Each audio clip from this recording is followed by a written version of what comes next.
Prologue. 1 week had passed since Naruto and the others had brought back Sasuke. Naruto stared at the comatose boy resting in the bed with an unusually unreadable expression.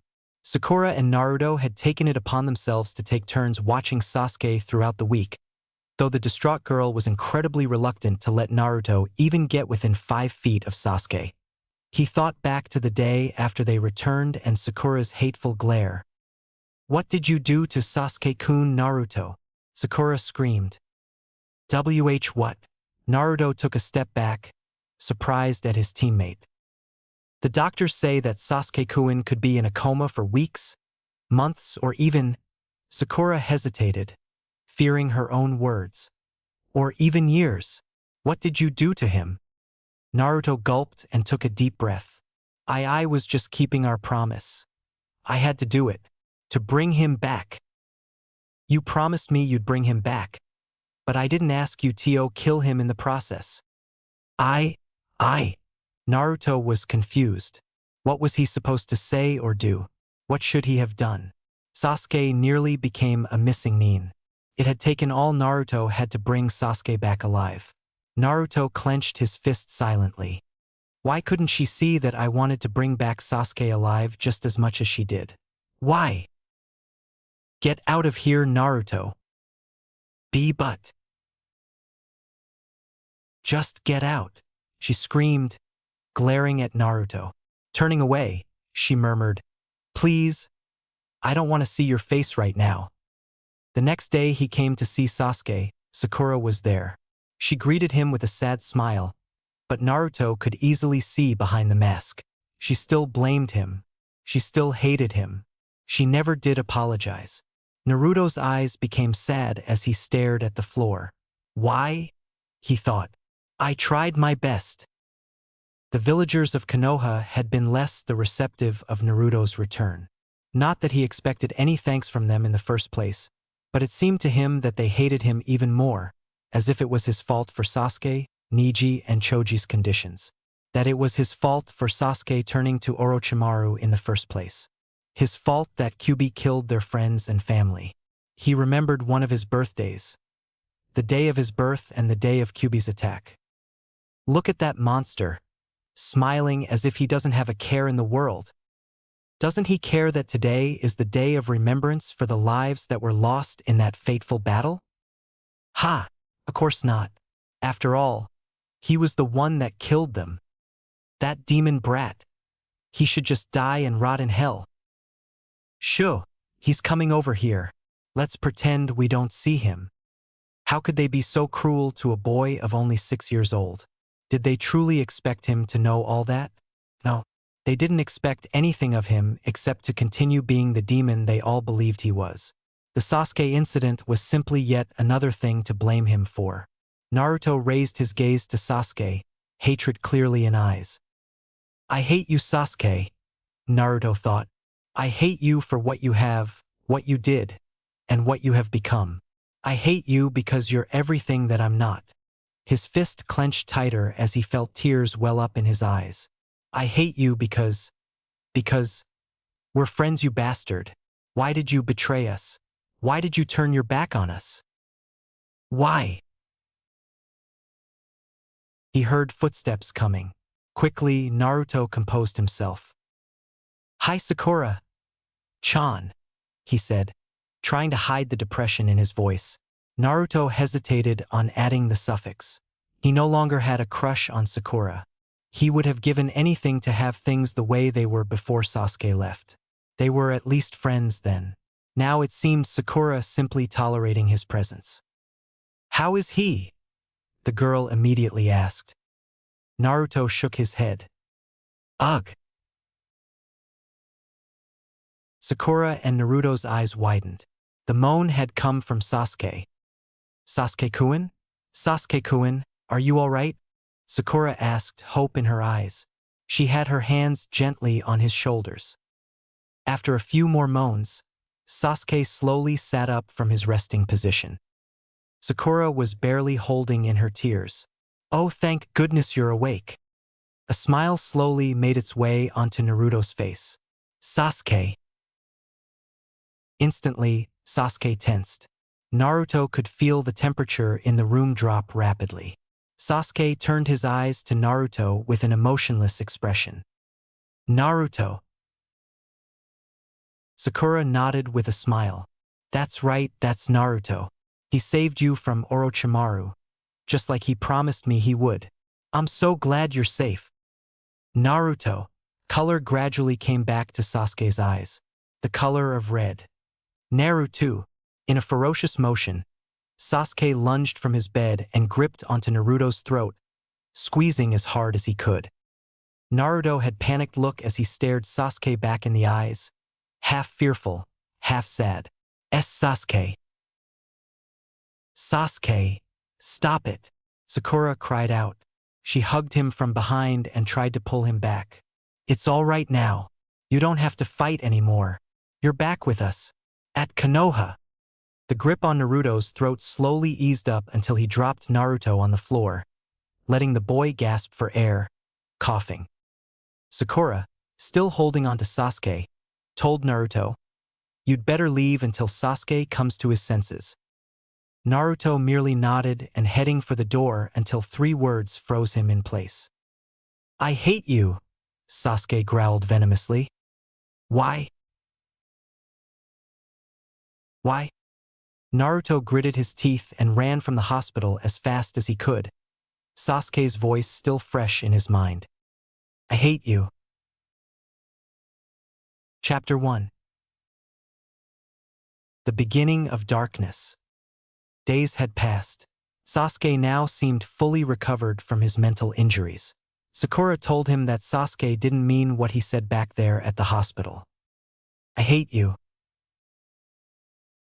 That was a lie. Unlike some people, Naruto had no doubt in his mind that Sasuke truly did hate him. Naruto cried himself to sleep that night, something he hadn't done since he vowed to the people of Konoha that he would become the Hokage one day.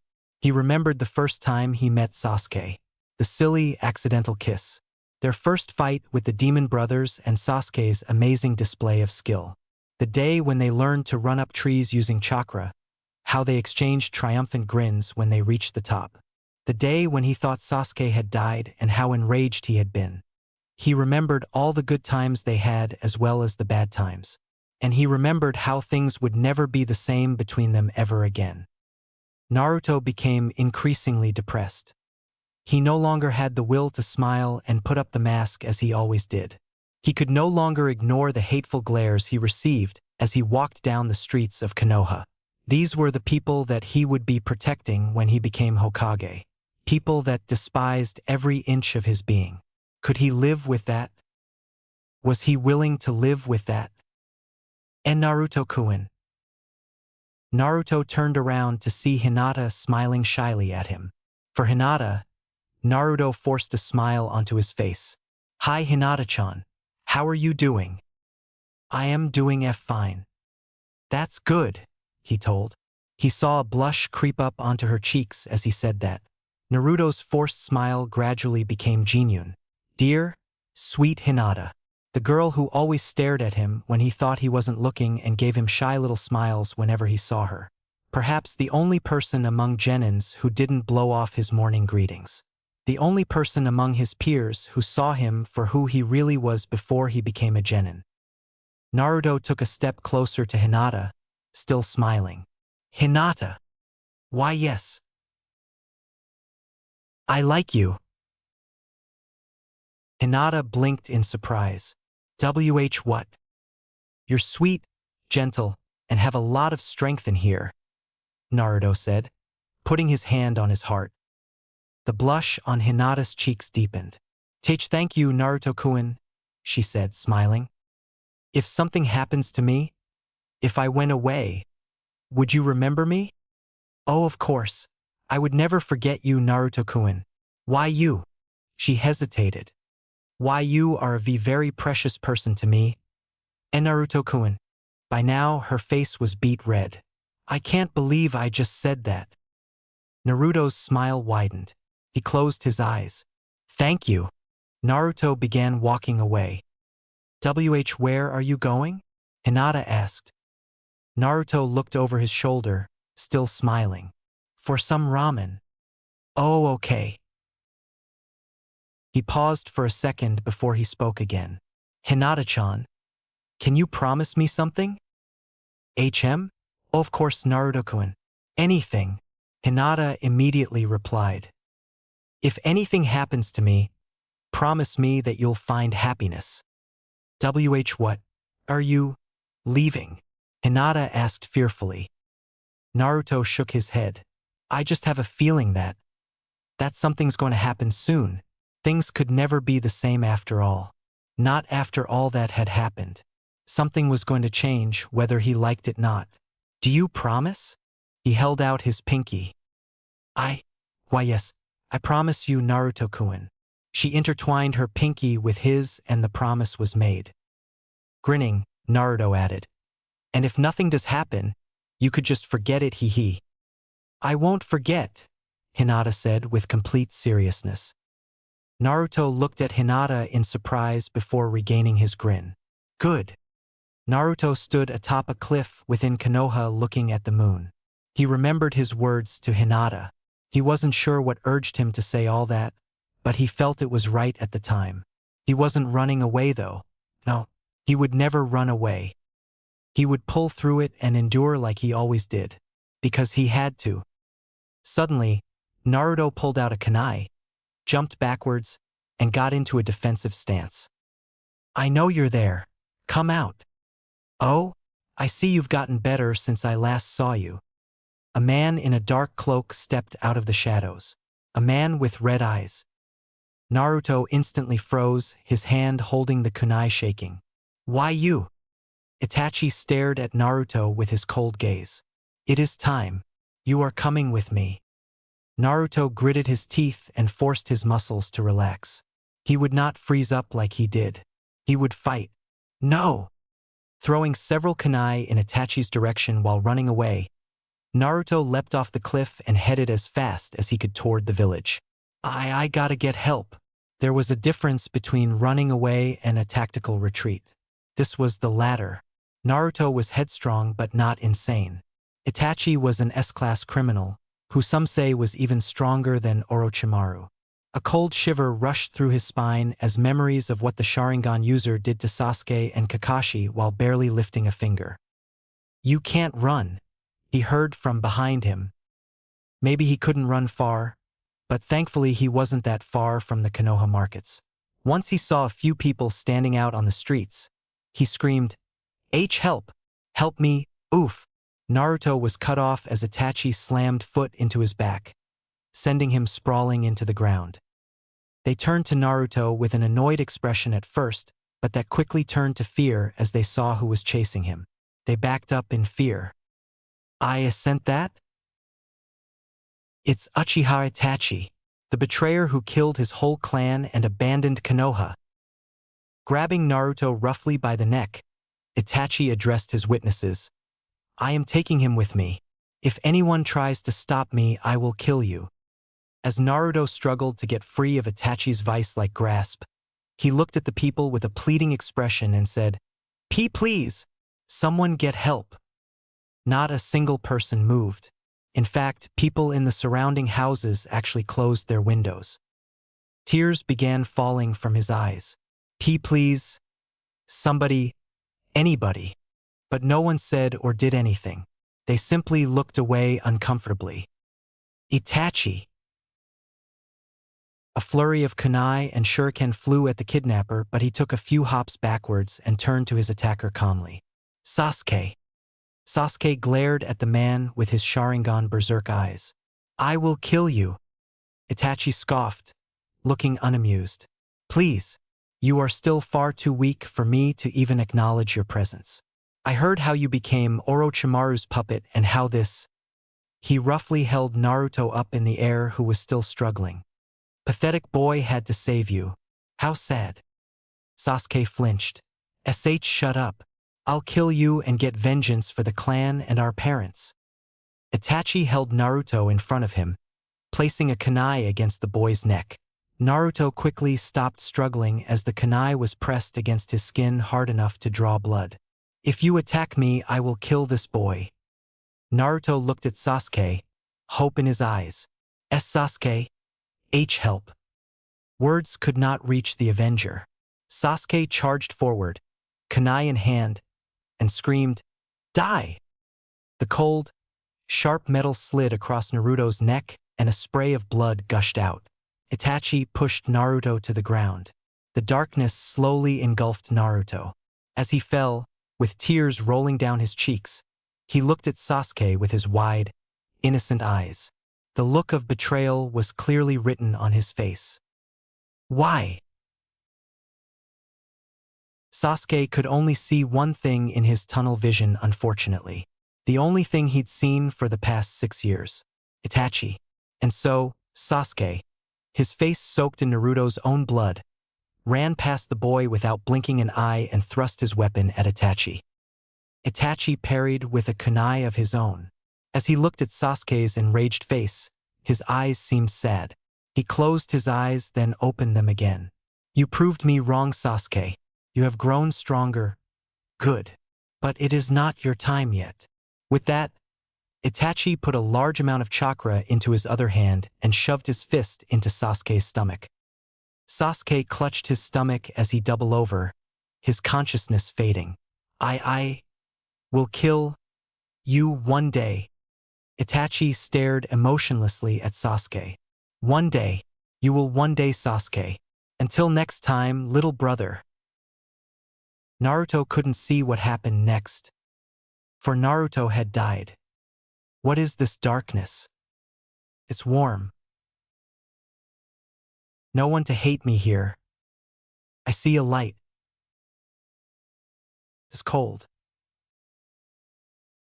I don't like it. I turn my back on the light and embrace the darkness. Feels good. Naruto awoke. No, he had not died that day. After finishing with his brother, Itachi had escaped with Naruto's body. He performed a short jutsu on Naruto's body and began applying a medicine to the cut. The dagger Itachi had slit Naruto's throat with was a special dagger that had been dipped in a special healing ointment. Although Naruto's body was alive, part of him truly did die that day. It was a piece of him that he would never get back. Awake at last, I see. He wasn't alone. Naruto, who was flat on his back, did not bother trying to move. He only moved his eyes to the source of the voice, Itachi. He remembered. What are you going to do with me? Naruto murmured. I will take you to Akatsuki's base, and then we will turn you into a finely honed weapon. We will make use of your powers, unlike Konoha. Kono-ha. My dream is to become Hokage and make everyone acknowledge me. Take me back. Naruto protested weakly. Itachi raised an eyebrow. You still want to go back there? Even after all that has happened? You would go back to a place where everyone despises you and wishes you dead? Where not a single person lifted a finger when you were in need of help? I just don't want to run away. Itachi looked Naruto in surprise. He had to admit he was impressed by the amount of willpower Naruto displayed. Interesting. Unfortunately, I cannot comply with your request. You will be better off in Akatsuki anyways. We will train you to make use of Kyuubi and make you more powerful than you can possibly imagine. Help. Help me. Tears began falling from his eyes. Please. Somebody. Anybody. But no one said or did anything. They simply looked away uncomfortably. I don't need your help. I don't need anyone, Naruto murmured. A small, bitter smile surfaced onto Itachi's features. That attitude will make you strong. Don't worry, one day you will return to Konoha. When that day comes, you will be more powerful than the Hokage himself. Then no one will be able to look away. Naruto said nothing. Silently, though, he clenched his fist and repeated Itachi's words to himself. Tsunade looked down at a file on her desk with sadness in her eyes. She gently pressed her fingers against the picture before her. The file read, Uzumaki Naruto, age 13. deceased. After Itachi had killed Naruto and taken his body, Tsunade sent out numerous of ANBU squads out in a furious attempt to locate Itachi, but to no avail. Eventually, the 5th Hokage was forced to label the boy as a Kia, killed in action, no matter how much she didn't want to. Sasuke himself said he had seen Naruto die, and there was no doubt that Itachi had taken the boy's body because he was a Jinchuriki. As tragic as it was, Konoha had moved on rather quickly after Naruto's death. After all, ninjas died every day. What was one more genin? The only difference was that this genin just happened to be the vessel of the demon Kyuubi. As far as the Hidden Leaf Village was concerned, good riddance. Only a few select were actually affected by the absence of the hyperactive ninja, and those were mainly the rookie genins. Shikamaru, Neji, Kiba, and Chuji had all gained a new respect for Naruto when they went to get Sasuke back. They had fought and bled together. Hinata was also deeply hurt by Naruto's disappearance. She remembered their conversation they had earlier that day. For a whole week she cooped herself up in her room, not speaking to anyone. But then she remembered her promise to Naruto. For him, Hinata would be strong. Of all the genins, though, the ones that were most affected were of course Naruto's own team. Sakura still remembered and deeply regretted her words and attitude toward Naruto the past week.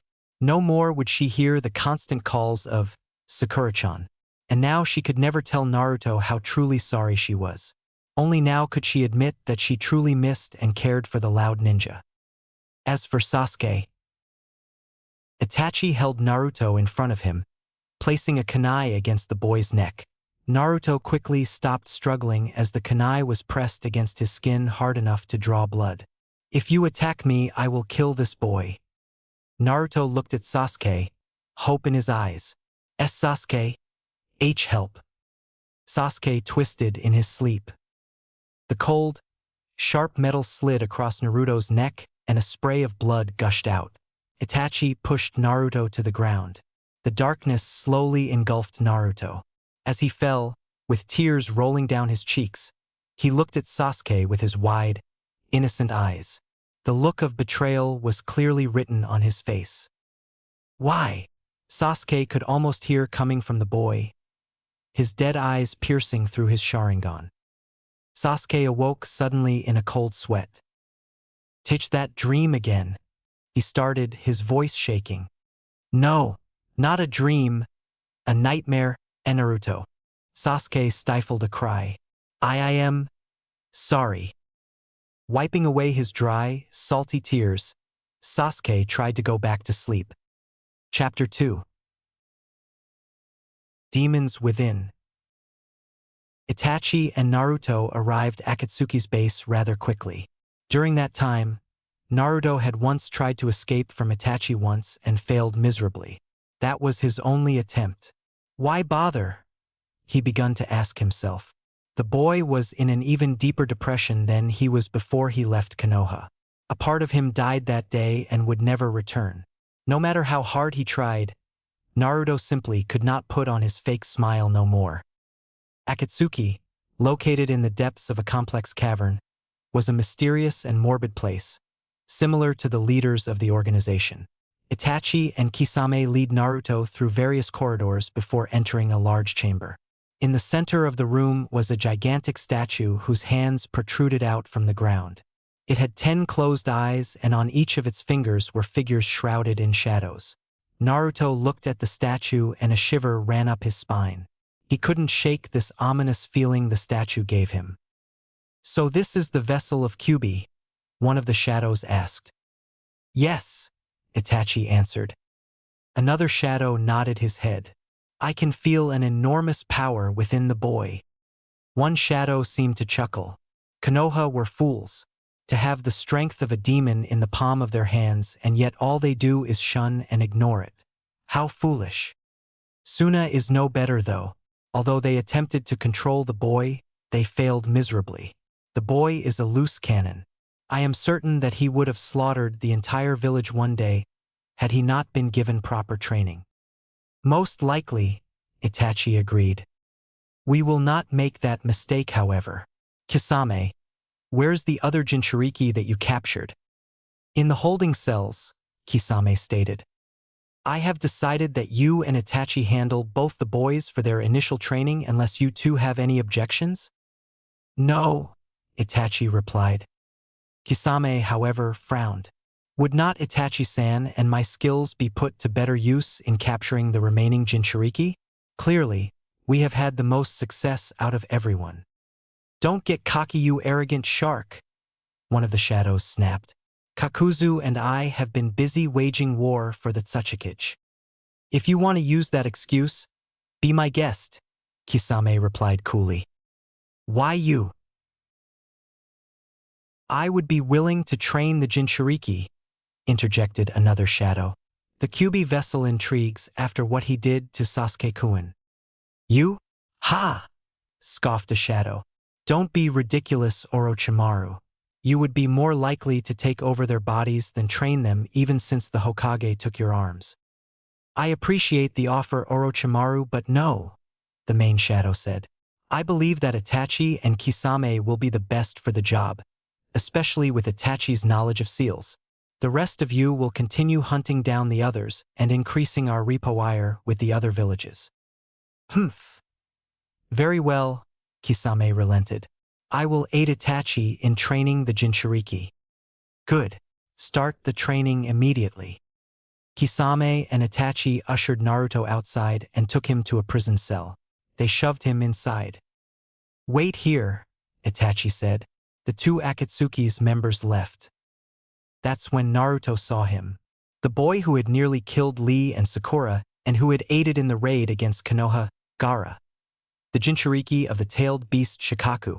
He was sitting by himself, huddled in the corner with his knees against his chest. As Naruto walked into the room, Gaara's head snapped up and locked eyes with Naruto. They stared at each other for a long moment, neither saying a word. You, Gaara said, devoid of any emotion. Gaara. Naruto wasn't sure of what to say. Gaara was a bitter enemy, one who had not hesitated in attempting to kill his friends and had almost completely incapacitated one. On the other hand, Gaara was also just like him and in the same situation. Thankfully, Itachi and Kisame returned, breaking the pregnant silence. I trust you have met this boy before. He will be training with you. Now follow us. Gaara and Naruto silently followed Itachi and Kisame as the men lead them to a training room. Naruto couldn't help but keep sneaking glances at the other boy. What did he think of all this? Would he cooperate, or would he try to escape back to Sunagakure? What are you looking at? Gaara spoke suddenly with a brisk coldness, interrupting Naruto's thoughts. Naruto frowned, his brows furrowing. I was just wondering what you thought about this whole situation. Naruto lowered his voice and whispered, Are you going to try to escape back to Sunagakure? Gaara didn't speak for a moment. He turned away, and as he spoke, his voice became distant. Why bother? I could care less about those weaklings. I will use this Akatsuki to make me stronger, and then I will kill them all. Naruto nervously glanced at the pair of Akatsuki ahead of them. Shoo, whisper. I think they can hear you. I don't care. Out in front, Kisame chuckled. Naruto wondered about what Gaara had said though. Why should he care? They certainly didn't. Naruto looked at Sasuke, hope in his eyes. Sasuke? Help. He quickly shook his head violently at the painful memory still fresh in his mind. Who cares about that bastard anyways? I don't need his help. I don't need anyone. Gaara watched Naruto's troubled eyes with an unreadable expression. Once they arrived the training area, Itachi asked the boys to state their weaknesses. Naruto pondered on the question for a bit. The old Naruto probably would have said that he didn't have any. What was his weakness? I don't know that many jutsus, I guess. I have no weaknesses, Gaara stated. Liar, Naruto immediately said. Your weakness is that you're physically slow and your taijutsu sucks. Gaara gazed coldly at Naruto. You think you know me? Naruto returned the gaze with a glare. I've beaten you before. I can beat you again. Quiet down, you punks, Kisame said. swinging his bandaged sword in between them. Naruto complied and, surprisingly, so did Gaara, though a faint humph could be heard. For the beginning training, we will devote half to working on your weaknesses. The other half will be used to train the tailed beasts within you, Itachi said. The latter surprised both of them. How are you going to do that? Naruto asked. You'll see, he simply said. The training had begun. Kisame spent most of the time viciously beating into Gaara, breaking through his sand armor, while giving him pointers about how to dodge and other ways of defending besides his sand. Throughout this, it was visibly clear that Gaara was having an extremely difficult time restraining himself and Shikaku. Come on, Jinchuriki, you can do better than that, Kisame berated. Just wait until I can control Shikaku, Gaara thought angrily. Then they can all die. While this was going on, Itachi spent the time trying to teach Naruto a few defensive elemental jutsus since he knew none. They weren't having much success. Pathetic. That looked nothing like I showed you, Itachi said harshly. Naruto glared at his new teacher. Well, unlike you, I don't have a stupid Sharingan to help me. Itachi stared at Naruto for a moment with a cold, calculated expression. Then he said, I'm sure my little brother would have picked it up in no time. Naruto instantly clenched his fist and attained a serious expression on his face. Narrowing his eyes, he concentrated and performed the seals. Thrusting his palms onto the ground, he shouted, Doton Dorihiki. Itachi looked at the result. Horrible attempt. Naruto grimaced as he looked at what he had done. A very small stone wall had formed that barely went up to his knee. Kisame looked over and laughed. Ha ha! What are you doing, Itachi-san? Teaching him how to trip someone. Itachi ignored Kisame. Let us move on to training your tailed beasts. He walked over to Gaara. Release your sand armor and lift up your shirt. Gaara looked like he going to refuse but did. The sand oozed off and onto the ground and he pulled up his shirt. As soon as the sand was off, Itachi formed several seals, then pulled back his palm. With his fingertips burning of blue flames, he smashed his open palm into Gaara's stomach. Gaara flew backwards onto the ground and clutched his stomach in pain. Hey, what did he do that for? Naruto shouted angrily. He tried to approach Itachi, but Kisame held him back with a hand. You'll see, Kisame stated. Gaara gradually got up off the ground on one knee and gave Itachi a bloodthirsty glare. Why you? Ribbons of sand began swirling about the boy. I'll kill you. Is it not easier to control the sand now? Itachi asked, not in the least intimidated by Gaara. Gaara blinked. He held up his hand and saw the sand flowing around his arm freely. It was easier.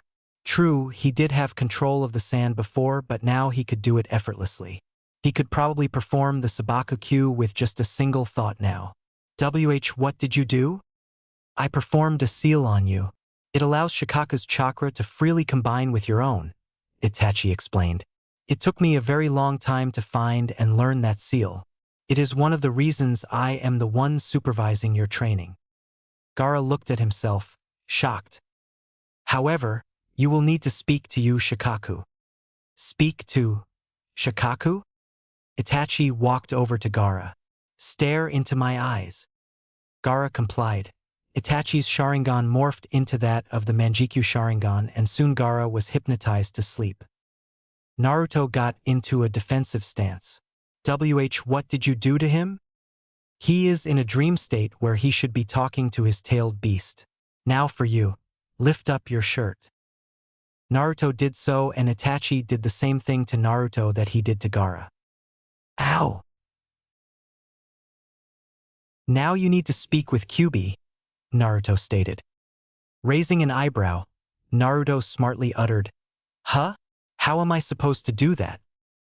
Look into my eyes. Naruto did so, frightened at first.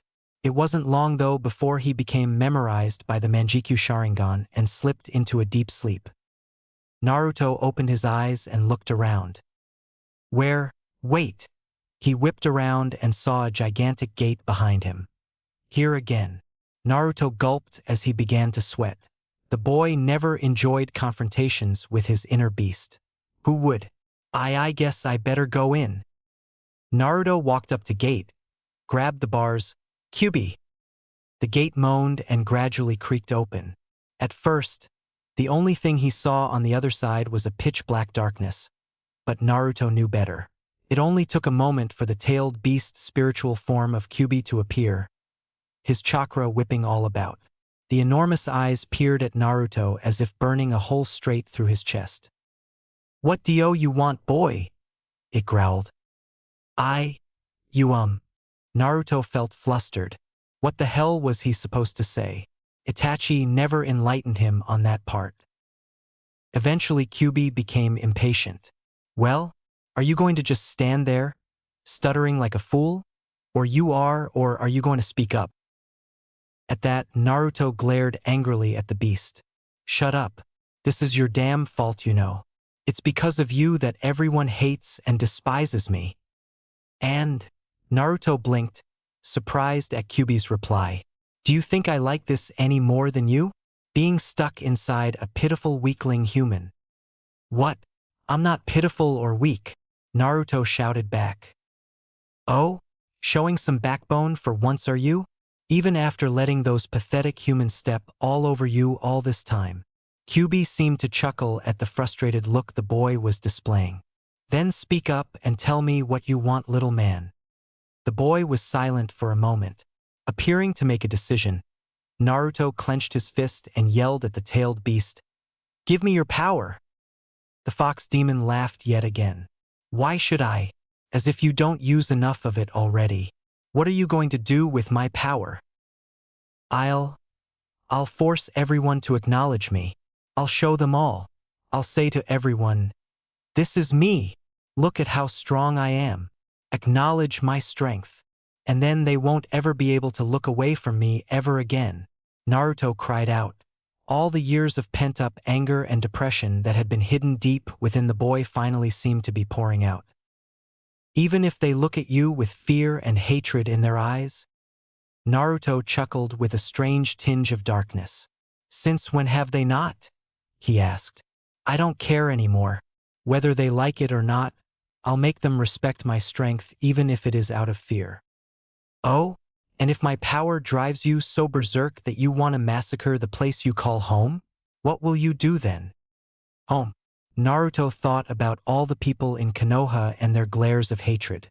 He thought about his former crush, Sakura. He thought about how no one cared at all when his life was in danger. He thought of Sasuke. "You don't understand."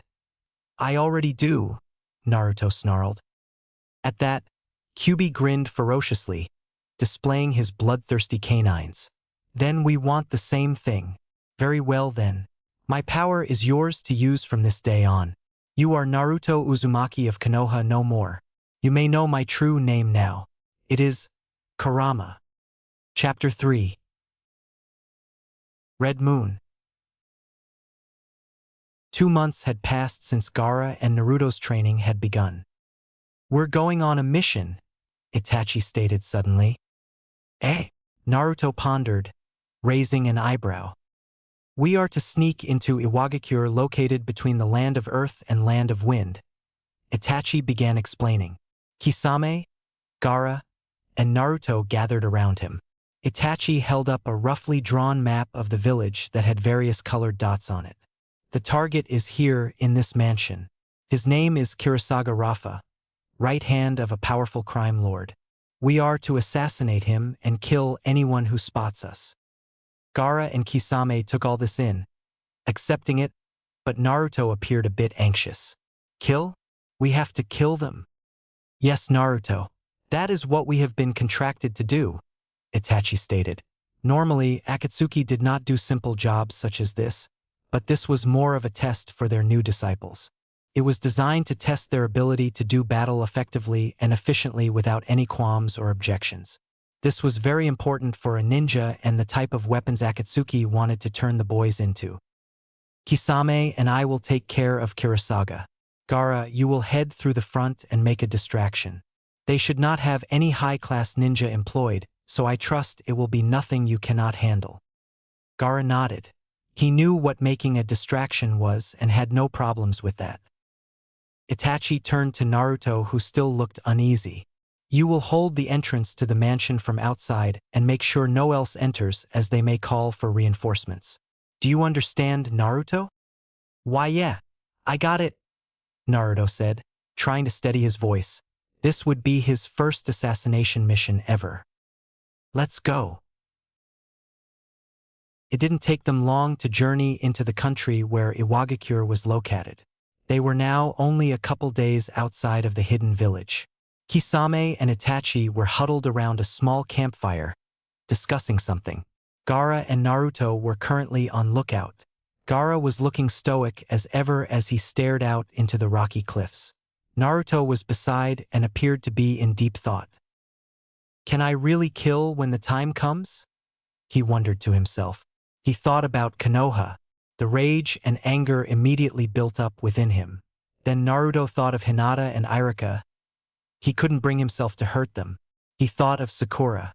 Even though Naruto was deeply hurt by her words and actions, could he really bring himself to kill her if he was face to face with her?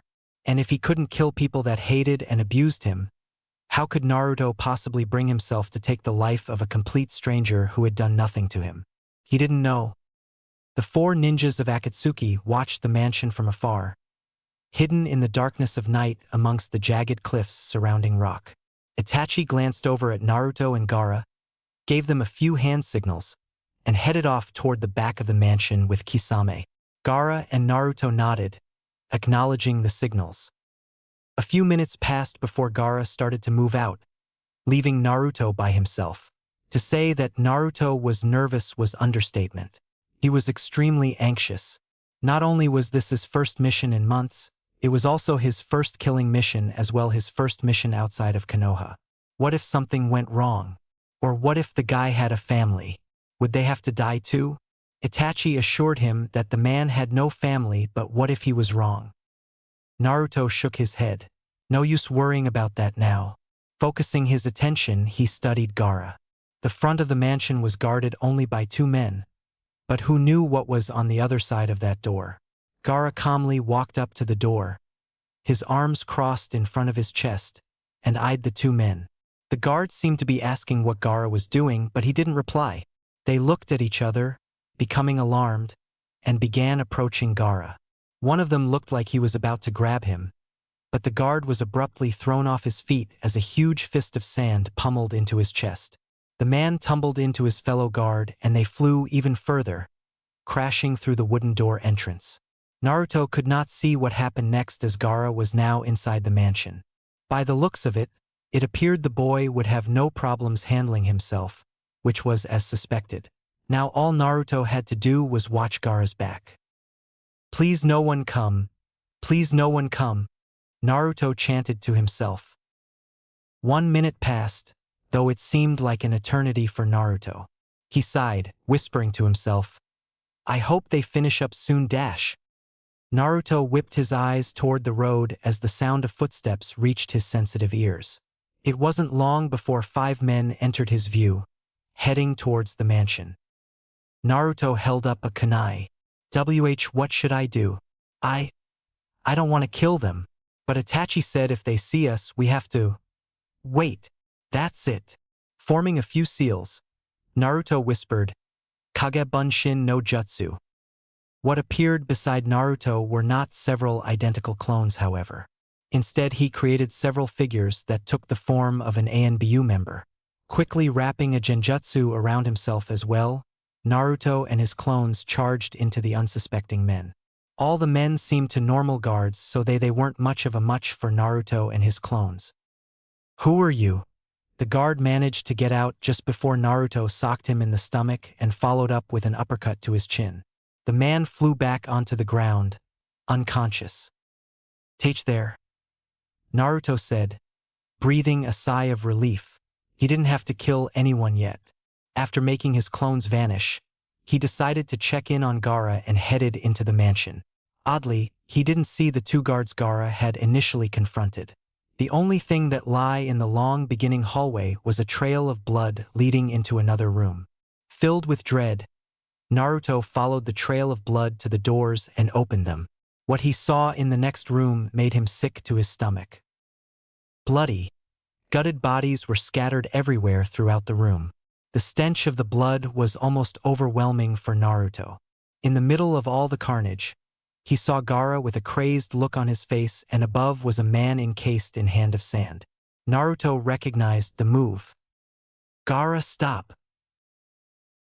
The bloodthirsty eyes snapped to Naruto, piercing through him. Naruto flinched but didn't back down. "Don't do it!" The eyes became angered. "Stay out of my way," he growled. "This is our job." But you don't have to kill them like that." Gaara scoffed. "What does it matter in the end? A dead body is a dead body. Please, you don't have to listen to your demon anymore." Slightly surprised at the statement, Gaara's grip loosened slightly, allowing the man to drop from the sand and onto the floor, unconscious. "Kill him, kill them, kill them, kill them all." Shikaku's voice raged inside Gaara's mind. Gaara shook his head furiously, moaning, and put a hand to his temple. The moment he acquired the killer intent, the tailed beast's cries barraged him in full force.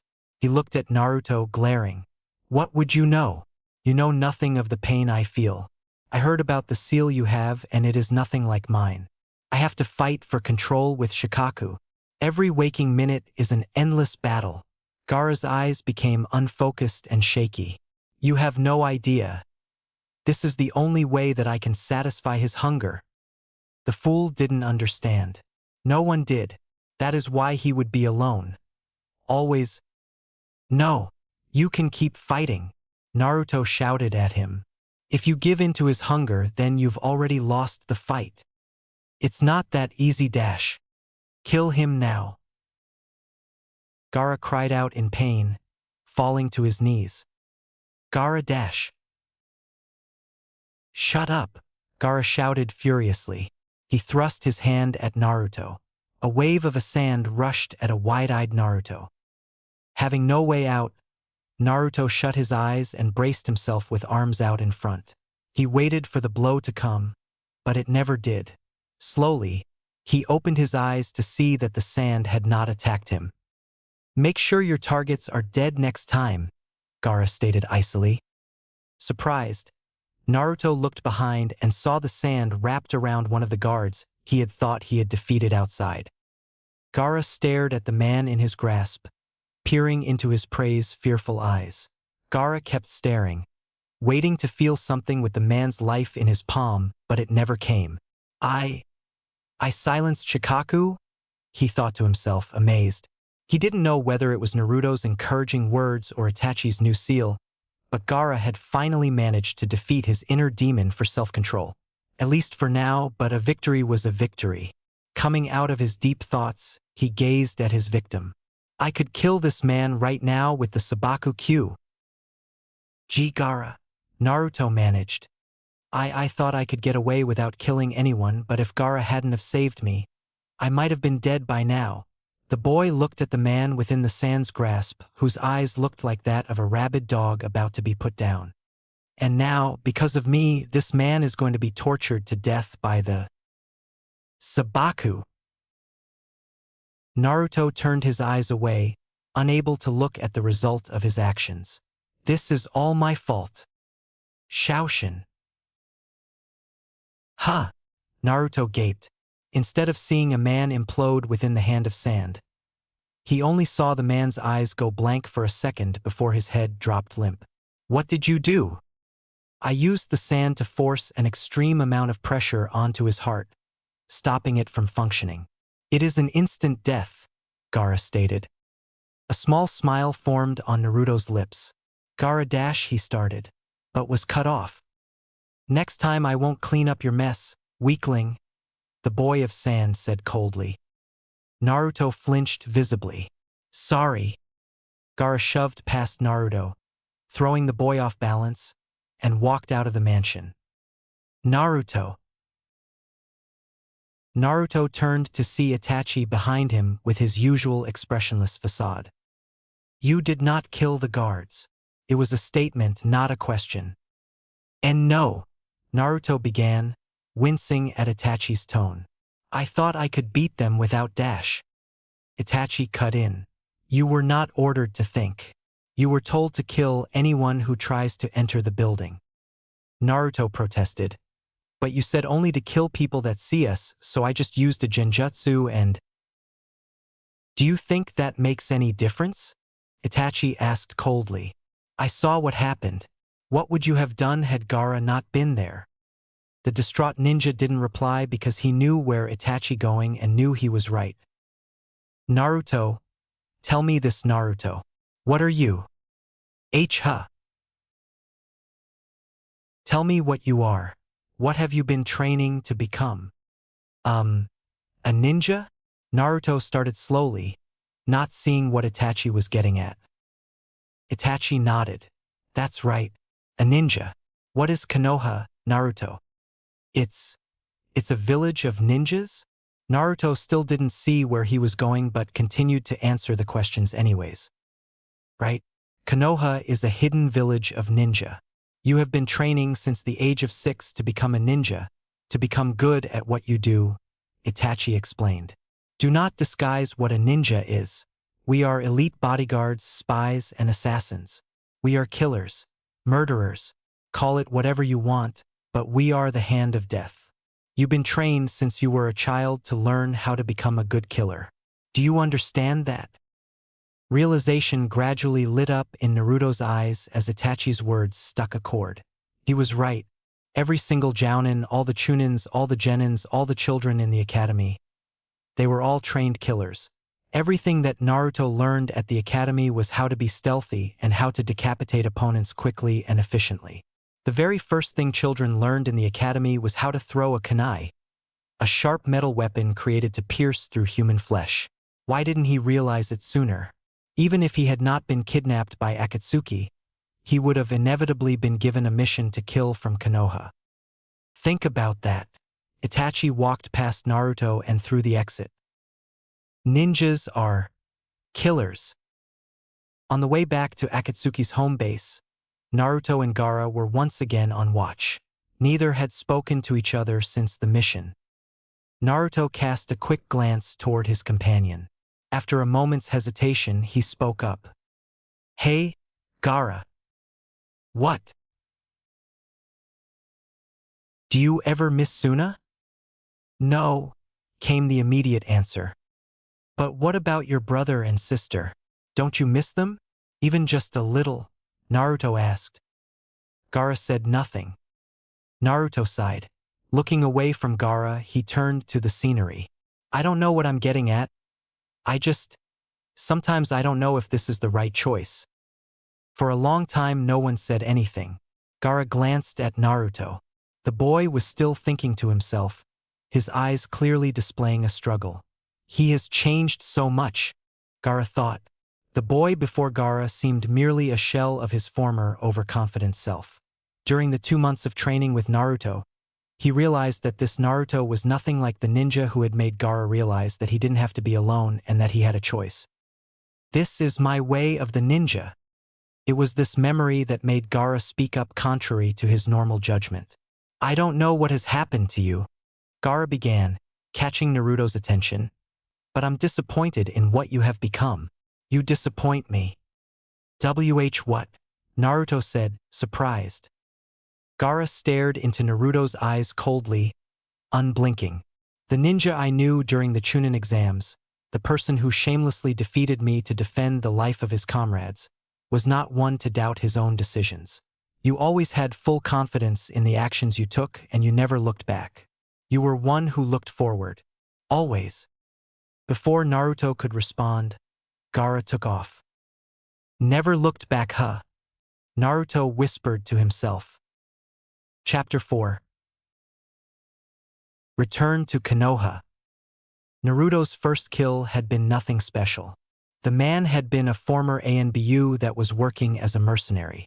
He had been guarding their target, which was unfortunate for him. Naruto killed him with a well-placed kunai into his heart. He died near instantly. His first kill.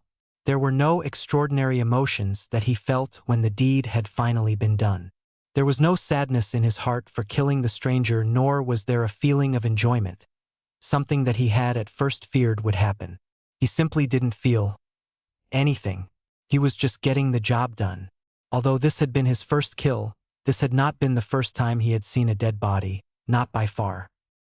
What should I be feeling? Naruto wondered to himself, confused. Shouldn't I be feeling sad that I have just taken the life of another human being? But he's a mercenary. He accepted the dangers of his job. He would have died eventually. No one lives forever. What difference does it make that I was the one that killed him? If I hadn't done it, some other ninja would have. Naruto held up his blood-soaked kunai and stared at it intently. Gripping the handle tightly, he murmured to himself, "This is the life that I have chosen." The whispered statement marked the end of Naruto's childhood innocence and the beginning of a new path. 3 years passed since that time. The day was bright and sunny with a clear blue sky over Konoha. 2 young men were slowly walking up to the gates of the hidden village. The men were both garbed in light black cloaks that was red on the inside. The collars of the cloaks were open, revealing masks that resembled the Hunter-nin masks. At the forehead of the masks, a symbol of a crescent moon was etched. Both masks were identical except for 2 distinctions.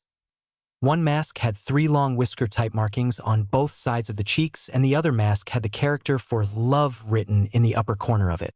The whiskered masked man had yellow eyes and bright wild blonde hair that appeared reminiscent of the 4th Hokage from the monument that towered high above Konoha.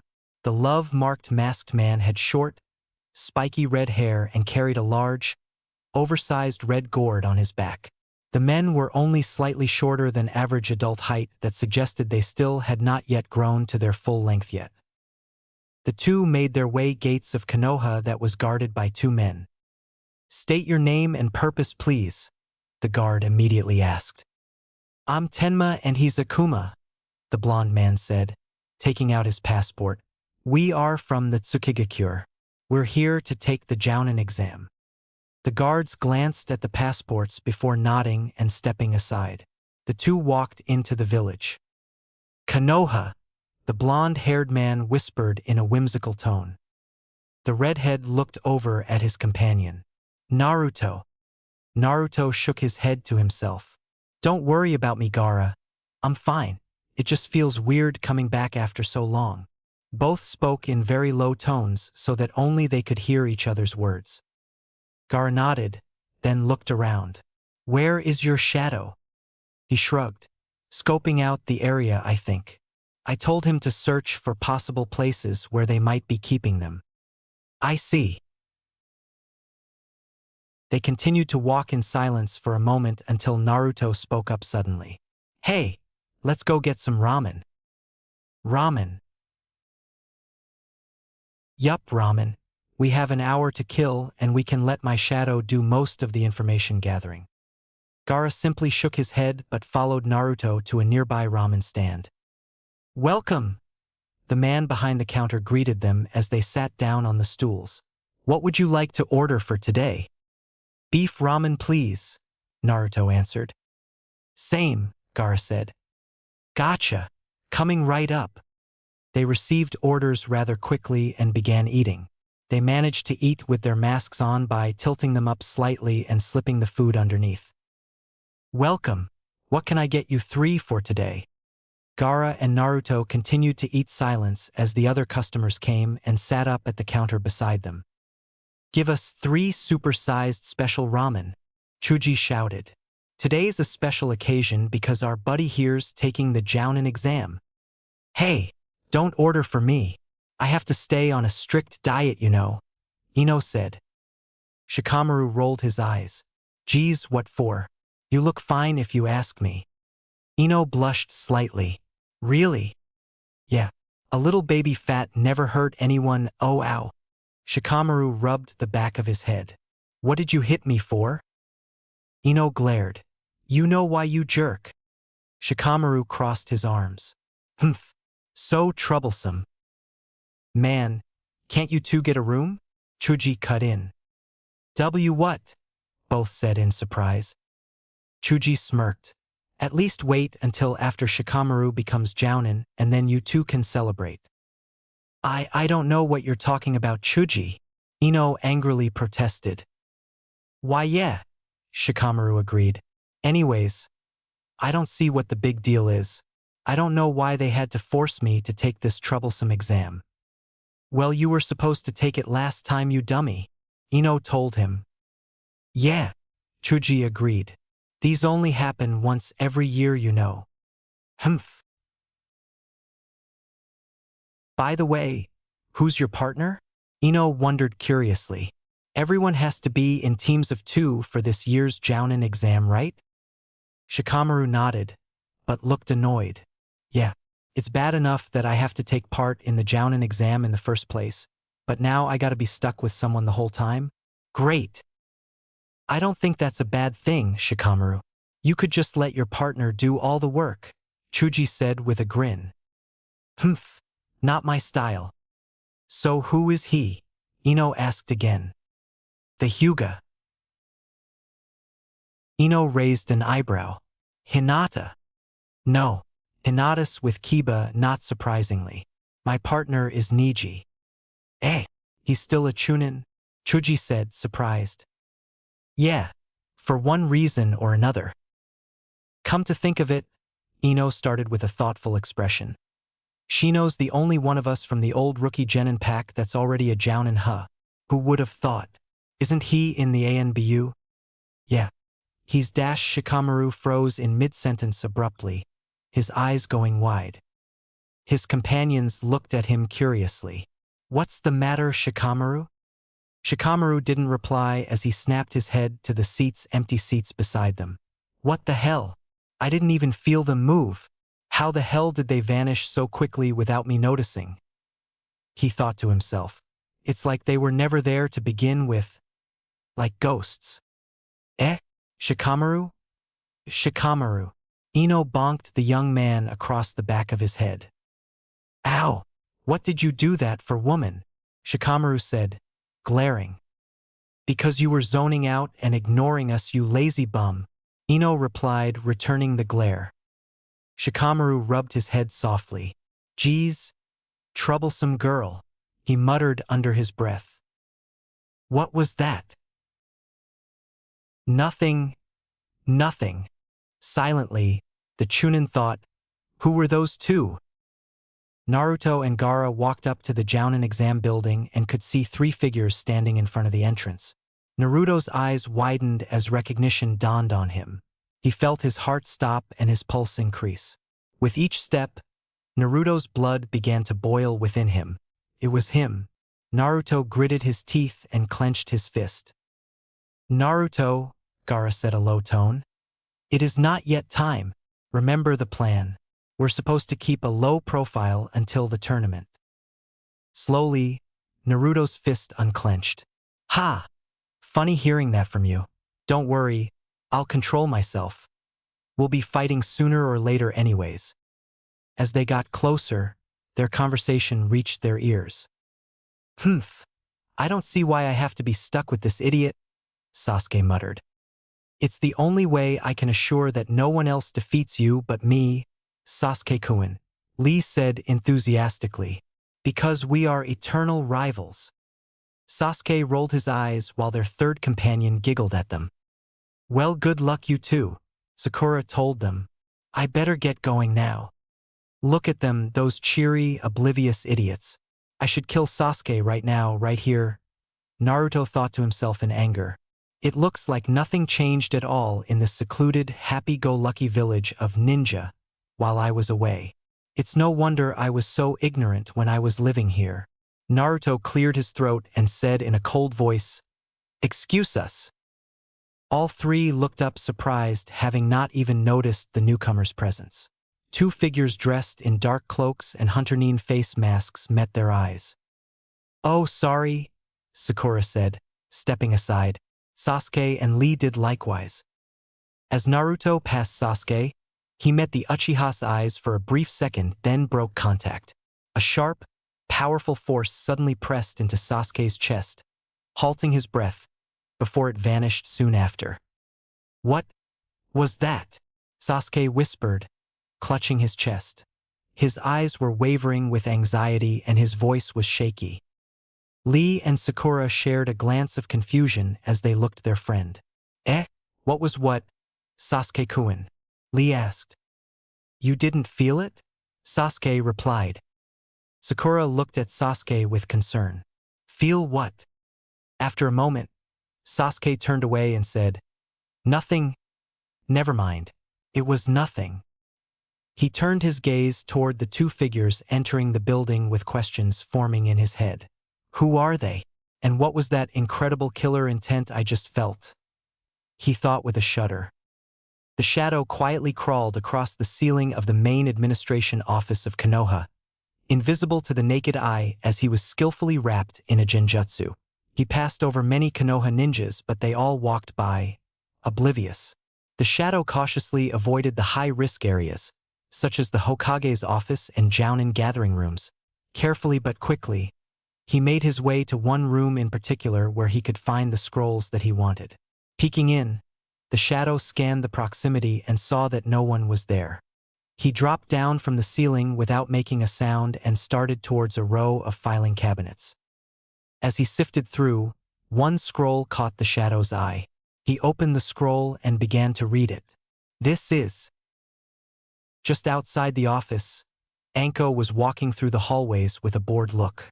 It's so boring nowadays. I haven't been given a high-ranking mission in so long it seems like. She sighed to herself. I wouldn't even mind being the Jounin examiner just for the change of pace. For a long while, the female Jounin had gradually begun to feel as if something was missing in her life. I want to fight someone strong. I want to learn a new jutsu. I want to do something other than just sit around here all day, she thought in exasperation. What's happened to me? Years ago, when she was younger, she used to push herself in her daily training, physically and mentally. She had made it her goal to learn a new jutsu or new move every week. It was the feeling of accomplishment of learning something fresh that motivated her. Anko loved it. She loved how she could see herself constantly growing stronger every day. She loved fighting against stronger opponents with her new jutsus and the adrenaline of undergoing a difficult, life-or-death mission. People used to call her a genius ninja because of that attitude. They were amazed at the growth she displayed and her quick development. So what had changed? What had made her become just another ninja in the ranks of Konoha? She knew what it was. Orochimaru. After him, after seeing what power could do to a man, she became afraid of becoming like that. On that day of betrayal, she had lost her power-hungry attitude. Ouch! Anko felt a pain pulsing from her neck. She placed her hand over the cursed seal. The seal again. It's been acting up lately. I wonder why. Anko shrugged to herself. She'll get it checked out later. Walking up to the office room, her hand reached over to open the door but stopped right when she touched the handle. Wait! Something's not right here. The shadow finished slipping several useful documents he had discovered into his shirt and quietly closed the cabinet. The shadow's ear twitched. Whipping out a kunai in the blink of an eye, he took a step back hastily and parried the shuriken that was flying towards him. I don't know who you are, Anko began, but we at Konoha don't appreciate strangers looking into our personal files. She examined the man with a critical eye. His identity was completely concealed by the whiskered Hunterine face mask and solid black clothing. Give up right now or else, she demanded. You don't stand a chance against one of Konoha's best, Mitarashi Anko. Anko, smirking confidently, held up several kunai at the invader. If you do give up, I promise I'll let you, HHEY. In the midst of Anko's speech, the man made a leap towards the window and smashed through it. Cursing to herself, she ran to the window and peered out it. The man had landed on a roof below, unharmed, and was currently attempting to escape at full speed. You won't get away, she shouted as she leapt out the window herself and started racing after him. Chapter 5. Jounin Exam. Welcome to the Jounin exams, everybody. Guy enthusiastically shouted to everyone as he made his grandiose entrance. Guy, as Naruto could recall, was the former Jounin sensei over Lee's team. Naruto doubted that the man would recognize he or Gaara. So far, there were only a few threats that warranted the young man's attention. As expected, the hometown of the exam had the strongest teams, which wasn't surprising. The hometown advantage meant a great deal, and not many were willing to risk sending their elite ninja protégés into enemy territory. A lot could happen during the exams, and losing Jounin candidates was a serious loss to ninja villages. This was one of the ways that the Jounin exam differed from the Chunin exam. Gaara and Naruto had arrived rather early, so they had a chance to see all of their potential opponents. Currently, only two teams truly stood out from the rest and could pose as possible obstacles for the two members of Akatsuki. Those teams were Sasuke/Lee and Neji/Shikamaru. Part of their mission was to last until the second part of the exam without being identified. That meant that they could not use the full extent of their powers and would have to avoid familiar faces. Naruto glanced at the other teams. Total, there were only 16 teams of 2 attending. The teams were comprised of pairs from AIM, IWA, Taki, Suna, and, of course, Konoha. Naruto's eyes slowly fell upon one team in particular, Hinata and Kiba. Would they be a threat, he wondered? Kiba had extensive knowledge of his fighting techniques and could possibly remember his scent. And as for Hinata, Naruto shook his head.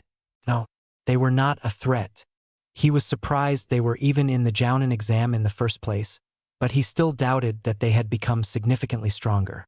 They still appeared to be the same people that he remembered from before. Right now they seemed to be conversing about something. For whatever reason, Naruto gave in to his curiosity and increased his hearing range. "Don't look so worried, Hinata," Kiba said, a confident smirk on his features. "We've both gotten a lot stronger. Both Kurenai-sensei and Shino think so too. These guys don't stand a chance." Hinata, looking towards the ground, shyly argued, But Neji Nizan doesn't think so. And there's a lot of strong people entering this year's exam." "Humph, forget what Neji said. Either he doesn't want you to get in the way or he doesn't want you to get hurt, but either way." Kiba slowed down and cast his gaze aside as he gathered the courage to speak his next words. Hinata looked at Kiba curiously. Coughing, he finished, "I'll be here to protect you." Hinata appeared surprised at the bold declaration before slowly forming a small, shy smile and nodding. Naruto turned his attention away. Not important to the mission. Despite himself, Naruto couldn't help but feel just a little jealous. "If anything happens to me, promise me that you'll find happiness." "It doesn't matter. It was better this way." Naruto peered at another team beside them. There was one other team that could pose a real problem. He glanced at Gaara. Although his companion appeared stoic as ever, Naruto knew better and knew what the young man was thinking of. "Gaara," Naruto started, lowering his voice so that only Gaara could hear. Because they wore masks, no one could see their mouths moving. "What?" Gaara replied gruffly. "The team from Suna." "They are of no concern," came the immediate reply. Naruto eyed his companion closely. "Are you sure? They have no affiliation with Konoha, so it wouldn't matter if—" "They are of no concern," he repeated. Naruto tried to refrain himself from shaking his head at Gaara. Naruto knew his companion hated it when he passed judgment on him, but still. They were his family, for better or worse. Family was something Naruto had no concept of, having no blood-related relatives himself. Though he knew that Gaara was never on the best of terms with his brother and sister, he also knew that they were all he had for the first 13 years of his life. That had to have meant something. To let Kankuro and Temari that he was alive was the least he could do. Naruto's attention focused back to Guy, who was explaining the Jounin exam. "This Jounin exam will consist of 2 parts. I will be guiding you all through the first half," Guy explained. "This part of the exam will test your speed and ability to execute a mission as quickly and efficiently as possible. Once the exam starts, which is as soon as I leave this room, it will be a race to a location that I will lead you to. At the very peak of that location there will numerous gems there. The gem you need to attain is an emerald gem. Each emerald will allow a team to pass. Only one gem per team is need. The contestants listened to all this attentively, already making plans on how to get the gems first or ambush other teams. Once the emerald is attained, you must return to the location marked within Konoha immediately because only the first 8 teams will pass, regardless of whether you have an emerald or not. There are no rules with the exception of no outside interference, which I and the ANBU will be monitoring and making sure of. There were numerous murmurings among the contestants before Guy raised his hand for another announcement. 2 more things, Guy started slowly, a large grin appearing on his face. Once those 8 teams have arrived, the second half of the exam will begin immediately. At this, many of the teams gasped in surprise. An expedition for several days against near Jounin-level ninjas with no downtime in between. "Oh oi, that's too unreasonable," one of the AIM ninjas said. "For one, you Konoha ninjas will have an obvious advantage because you already know the area." Kankuro rolled his eyes and scoffed openly. "Pathetic. Quit whining." The AIM ninja turned to glare at Kankuro. "What did you say?" Guy interrupted them as he shook his head. "The area where the exam will be taking place is off-limits to all Konoha personnel that are Chunins and below. It is a training ground only for elite ninja because there are many dangerous traps and because it is on the outskirts of enemy territory." Guy's grin widened. "Only the strong will survive, my young ninjas." "And?" Niji asked in a slightly tired tone. "What was the second thing you mentioned?" Guy's grin widened. "Ah, I did mention that this was a race, didn't I? That means that I won't be waiting around. For you to catch up to me, that is." In the blink of an eye, Guy vanished. What?" Some of the contestants gasped. "Where did he go? Damn. Let's go before we lose him." The Chunins quickly vacated the room soon after Guy. Naruto and Gaara already left soon after Guy, as did many of the more intelligent ninjas did, but this particular pair was in no hurry to catch up. "He doesn't actually expect us to keep up with him," Naruto thought. "I'm pretty sure that the only ones that even chance in keeping pace with Guy is Lee and him. This is more to test our tracking abilities." "Oi!" Naruto looked over to his companion. "What?" "Your shadow. Where is he?" Gaara asked. Naruto blinked. "You're right, he's not following us." He closed his eyes for a second, then opened them. "Something's happened. I can't sense him, he's too far away. The exam has already begun." "I know," Naruto thought to himself momentarily. "It can't be helped. He knows what to do if things get messy. Come on, let's hurry up." "Damn it," Anko cursed to herself. The chase between her and the unknown ninja was being drawn out far too long. They were already out of the village. She needed to stop him quick before he ran back to any allies he had. Taking out an explosive seal, she quickly wrapped it around a kunai and launched it towards the unknown ninja. The kunai impaled a tree ahead of him and exploded in a flash of fire a second later. The kunai was well placed for the ninja was shoved through air by the explosion and sent crashing into a tree. "That's far enough," Anko shouted. The shadow quickly flipped to his feet and got into a defensive stance. Taking a moment to access the situation, he glanced from her to the space around her for escape routes but found none. Anko and the spy stared at each other for a long moment, neither moving an inch or saying anything. The spy's finger twitched ever so slightly, but Anko caught the movement instantly and decided at that moment to make her move. "Sanai Jashu," Anko shouted as she thrust her arms forward, unleashing a volley of hidden snakes that sprung from her sleeves. The snakes raced towards the spy at such an amazing speed that he was caught by surprise and could not guard against them. Sinking their teeth into his skin, they latched on both his wrists and ankles in crocodile-like vices. Anko pulled the spy towards her using the snakes, then freed one of her arms of the snakes to grab hold of a kunai. The shadow could not stop the momentum of the pull as he flew towards Anko headfirst, who had the kunai ready to impale him. Anko made a stab at his chest, but the ninja snatched the wrist in midair before it could reach him. He then put his other hand on her shoulder and used her as a base to make a complete flip over her. While in midair, the spy took out a kunai of his own and sliced off the other snake's vices from his body. The shadow quickly went on the counterattack, launching several shurikens at Anko, but she easily deflected the throwing stars with her weapon. She charged forward and started preparing a jutsu with hand signs. However, the shadow already had another jutsu prepped up. Katan, Gokakyu no Jutsu. Cupping his hand around his mouth, he puffed out a large sphere of flames at Anko. Futon, Senputashin no Jutsu. The shadow was once again caught off guard as Anko burst through the fireball with her arms out in front and spinning inside a violent wind that dispersed the flames. She closed the distance quickly and slashed at the spy's face. He almost pulled his head back in time, but she just managed to slit the cheek of his mask. Anko followed through her spin and executed a roundhouse kick that completely connected with the shadow's face. The kick sent him flying into the air and smashed him into the trunk of a tree. Anko took advantage of the opposing ninja's disorientation to prepare another jutsu. Carrying a small stack of explosive seals in her palm, she held it in front of her face. She shouted, "Futon, Daitopa!" A gigantic blast of wind launched at the shadow, carrying the seals with it. He brought his arms up to block the jutsu, but the powerful force completely knocked him off his feet. He was sent flying and shattered the tree that was behind him.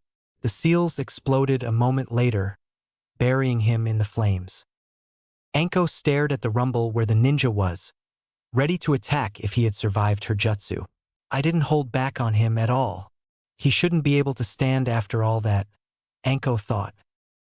Eventually, the shadow slowly pulled himself out of the rumble, albeit beaten, burned, and cut up. His mask had shattered and revealed the face of a blue-eyed man with blonde spiky hair. The average female would say that it would be an understatement to call this man only good-looking. In contrast to his dashing, handsome young face, however, were the cold, hardened eyes of a deadly predator. That is what Anko thought as she took in his appearance. There was also one other thing about the man that she couldn't quite put her finger on. He looked almost familiar. "Who are you? What village are you from?" Anko demanded of the man. The man didn't answer immediately as he dusted himself off. He wiped a line of blood from his lip. "No one, just a ghost," he said in an emotionless monotone. Anko scoffed. Typical shinobi answer. "I'll make you tell me before I kill you." The shadow shook his head. The real fight's about to begin. Anko couldn't help but smirk. Who was this guy kidding? She had pretty much wiped the floor with him in round one. Real fight, huh? You mean that wasn't all you had?" The man narrowed his eyes for a moment until a small smile suddenly lit up onto his features. "You caught me off guard. You fight so much like Orochimaru, it's disgusting."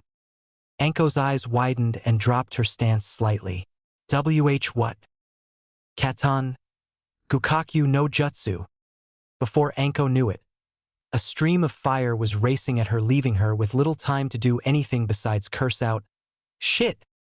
Chapter 6. Reunion.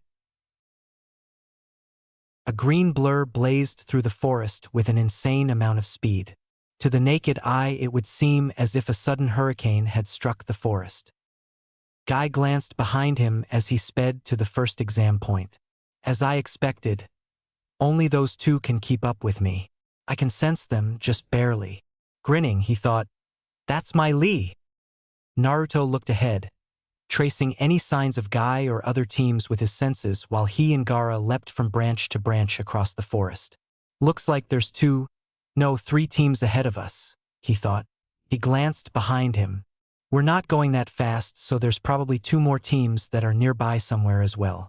Once we get the emeralds, we should be able to go full speed after that dash."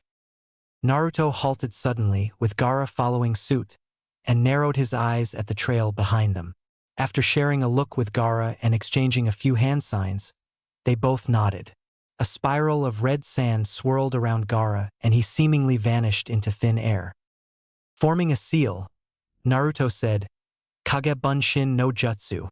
In a puff of smoke, a Gaara clone appeared. Naruto and the clone stood out in the open and waited. After a while, Naruto shouted out, "We know you're there. There's no point in hiding any longer." Silence met his call. "We've let you follow us for long enough," Naruto stated. Naruto waited. Nothing immediately happened after calling out the ninjas. Thinking back to the Chunin exam, had he been in the same situation, the ninjas there would have immediately came out and rushed him foolishly. Unfortunately, it didn't seem these opponents were that weak. Then not a second after that thought, a volley of daggers and shuriken burst forth at Naruto and the Gaara clone from the trees above him. Both of them easily sidestepped, having sensed the attack long before the weapons reached them.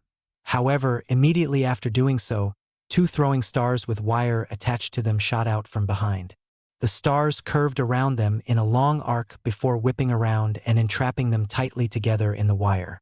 Naruto and the clone made no visible signs of struggle and simply stood there. Their two attackers finally revealed themselves and leapt out from hiding.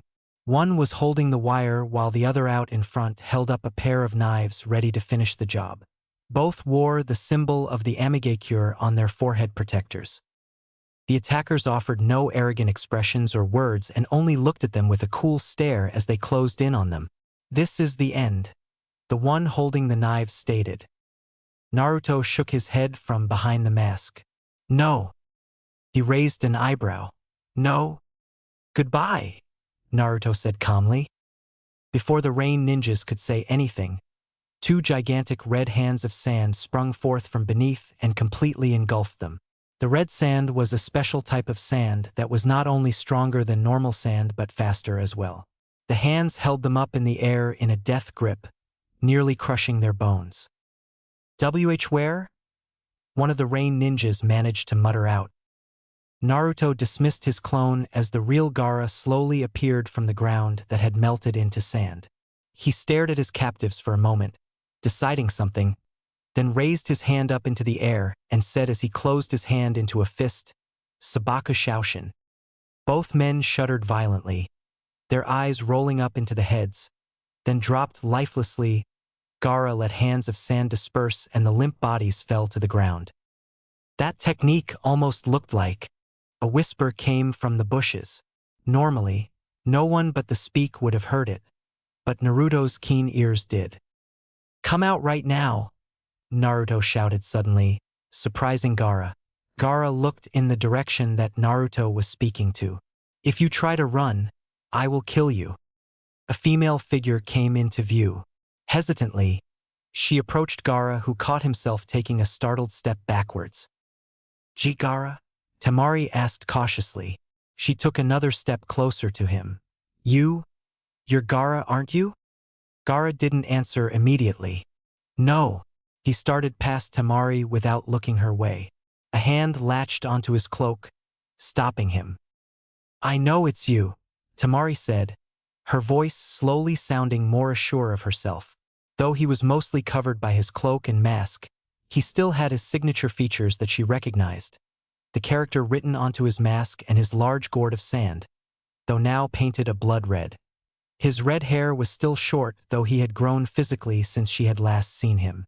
While not towering over her, he was no longer a head shorter than her and was now a good inch taller. "Where have been in the past 3 years? What did Akatsuki do with you? And why didn't you contact us and tell us you were alive?" The words came out half jumbled as she was frantically asking all the questions at once. Gaara said nothing as he did not know how to reply. Temari stepped in front of Gaara and, slowly, raised her hand towards his face. Gaara didn't move as she removed the mask. Gaara's face looked like just how she expected it would. He appeared pretty much same, only older. But there was something more than that. There seemed to be something different in Gaara's eyes that differed drastically from the old Gaara. Temari knew what it was. It was that cold bloodlust he had constantly harbored. The look that made you afraid of looking at him the wrong way or face his wrath. That look, that psychotic fierceness, was nowhere to be seen in her younger brother's eyes. Though the physical mask was off, Gaara still had a cold, stoic expression on his features. He still seemed unsure of what to make of all this. As Temari was gathering her thoughts, deep, buried emotions caused Gaara to speak out first. "And? What is it you want now that you know it is me?" His chilling tone in which he spoke surprised even himself. However, he could not forget his past nor his old feelings that were beginning to surface. What? Why do you care about where I have been in the past 3 years? Gaara asked. Since when did it matter to you whether I lived or died? Oh, of course it matters, and why shouldn't I care? You're my younger brother. Family, Tamari said, angry at the accusation. Gaara scoffed in disgust. Family? That word means nothing to me. It was family that put a demon inside of me. It was family that tried to kill me as a child while pretending to care for me. It was family that ignored and ran away from me when I wanted to be with them. Gaara became angrier with each passing word. He clenched his fist tightly. We couldn't help it. Tamari defended. You were always glaring at us like you were going to murder us, and you know how out of control your power was as a child. That's because that was the only way I could get you to pay attention to me. It wasn't until I used force did family finally look at me, even if it was with fear in their eyes. At the last statement, his force lowered to only a quiet murmur. Aye. Tamari could no longer find the words to defend herself. Her knees collapsed from beneath her and she fell to the ground with a soft sob. I am sorry. Sorry, Gaara shouted. Do you think that will dash? Gaara. Gaara felt a hand on his shoulder. Looking beside him, he saw Naruto, unmasked, who had been quietly watching the scene unfold. The young man stepped in front of Gaara. That's enough, isn't it? Naruto asked softly while glancing at the girl crying to herself on the ground. As Gaara stared at Tamari, he felt a slight piercing in his chest but quickly ignored it. Stay out of this dash. He stopped in mid-sentence as he was taken by surprise when Naruto pressed his forehead softly against his. Family isn't always bad, is it? Naruto asked, his eyes closed. After all, me and you, we're family, aren't we? His eyes opened and a small smile crossed his face. Brothers. Ever since that time, remember. The anger gradually drained from Gaara's eyes as he nodded. I remember. Naruto lifted his forehead and moved beside him. There had to be some good times with your family, right? Even if there weren't that many. Gaara's eyes moved to the ground and recalled the past. I remember when I was younger, Tamari used to watch me when she thought I was asleep. Tamari pulled her head up in surprise.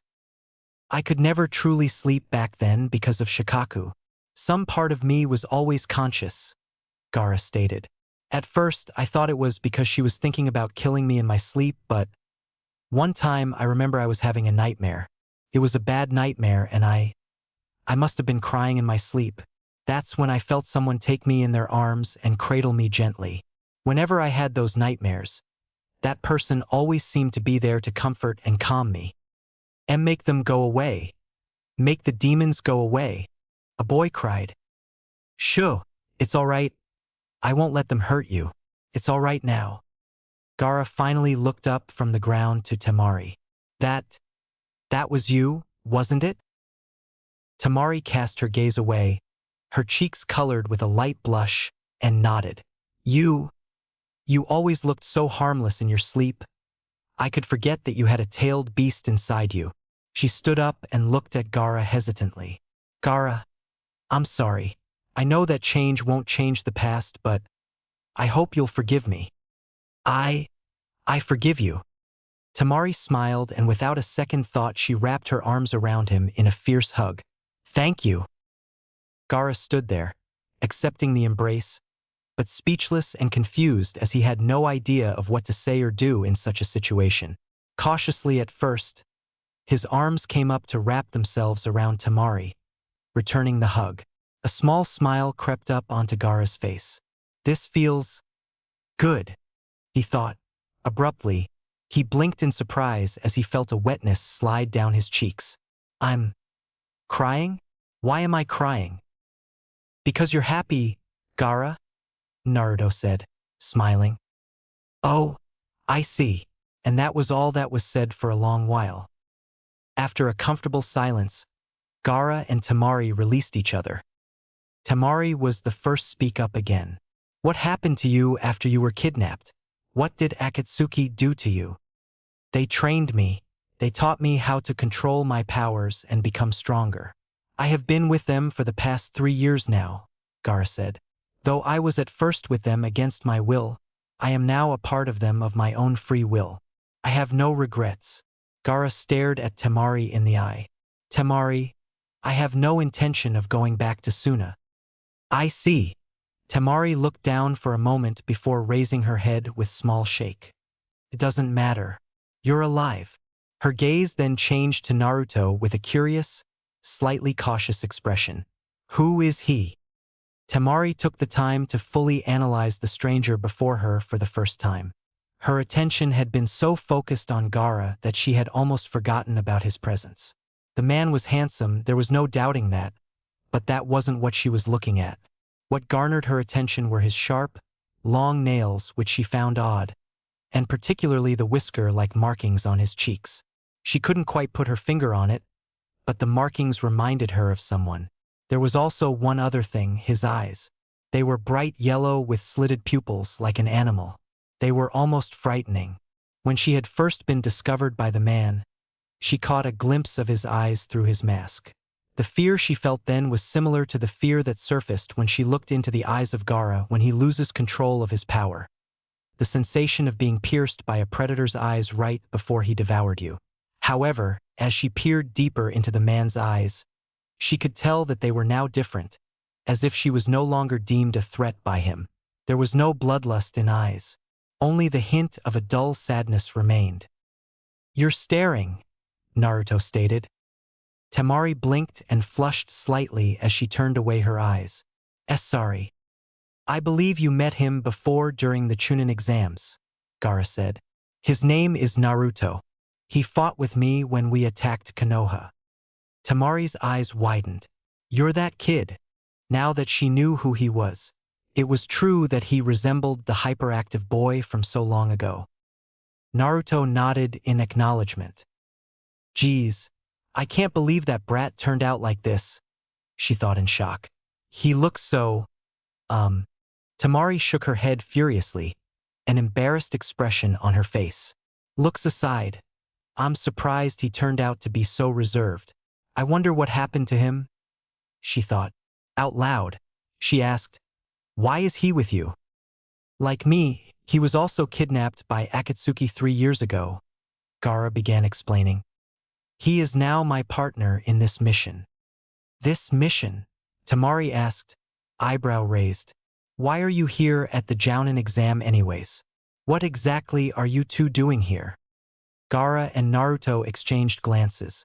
Both appeared to be thinking rather seriously until Naruto shook his head with a small, helpless smile. I'll go with whatever you decide, Gaara. Gaara closed his eyes, smiled slightly, and nodded. Temari looked back and forth between the two, confused. I feel like I'm missing something here.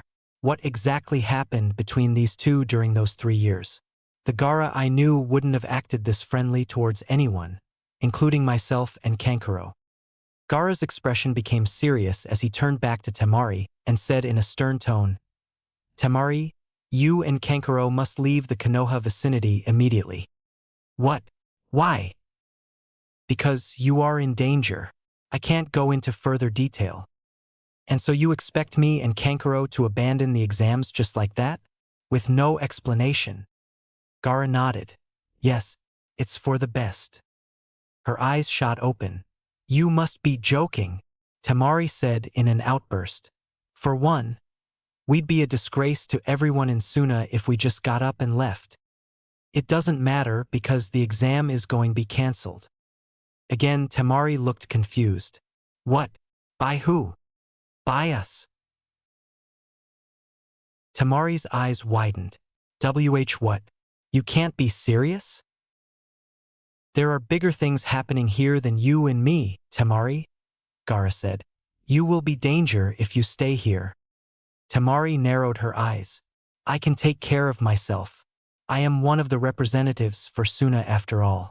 They did not choose me for nothing. Besides, I'm not going to leave you, not after just finding out you're alive. No, you must leave. It's too dangerous, Gaara said, not budging. I am a ninja, damn it, Tamari shouted angrily. I won't let you throw me away like this. Tamari glared at Gaara. Gaara glared back and prepared a retort. He was surprised at how much resistance Tamari was displaying, even if he was being a bit forceful.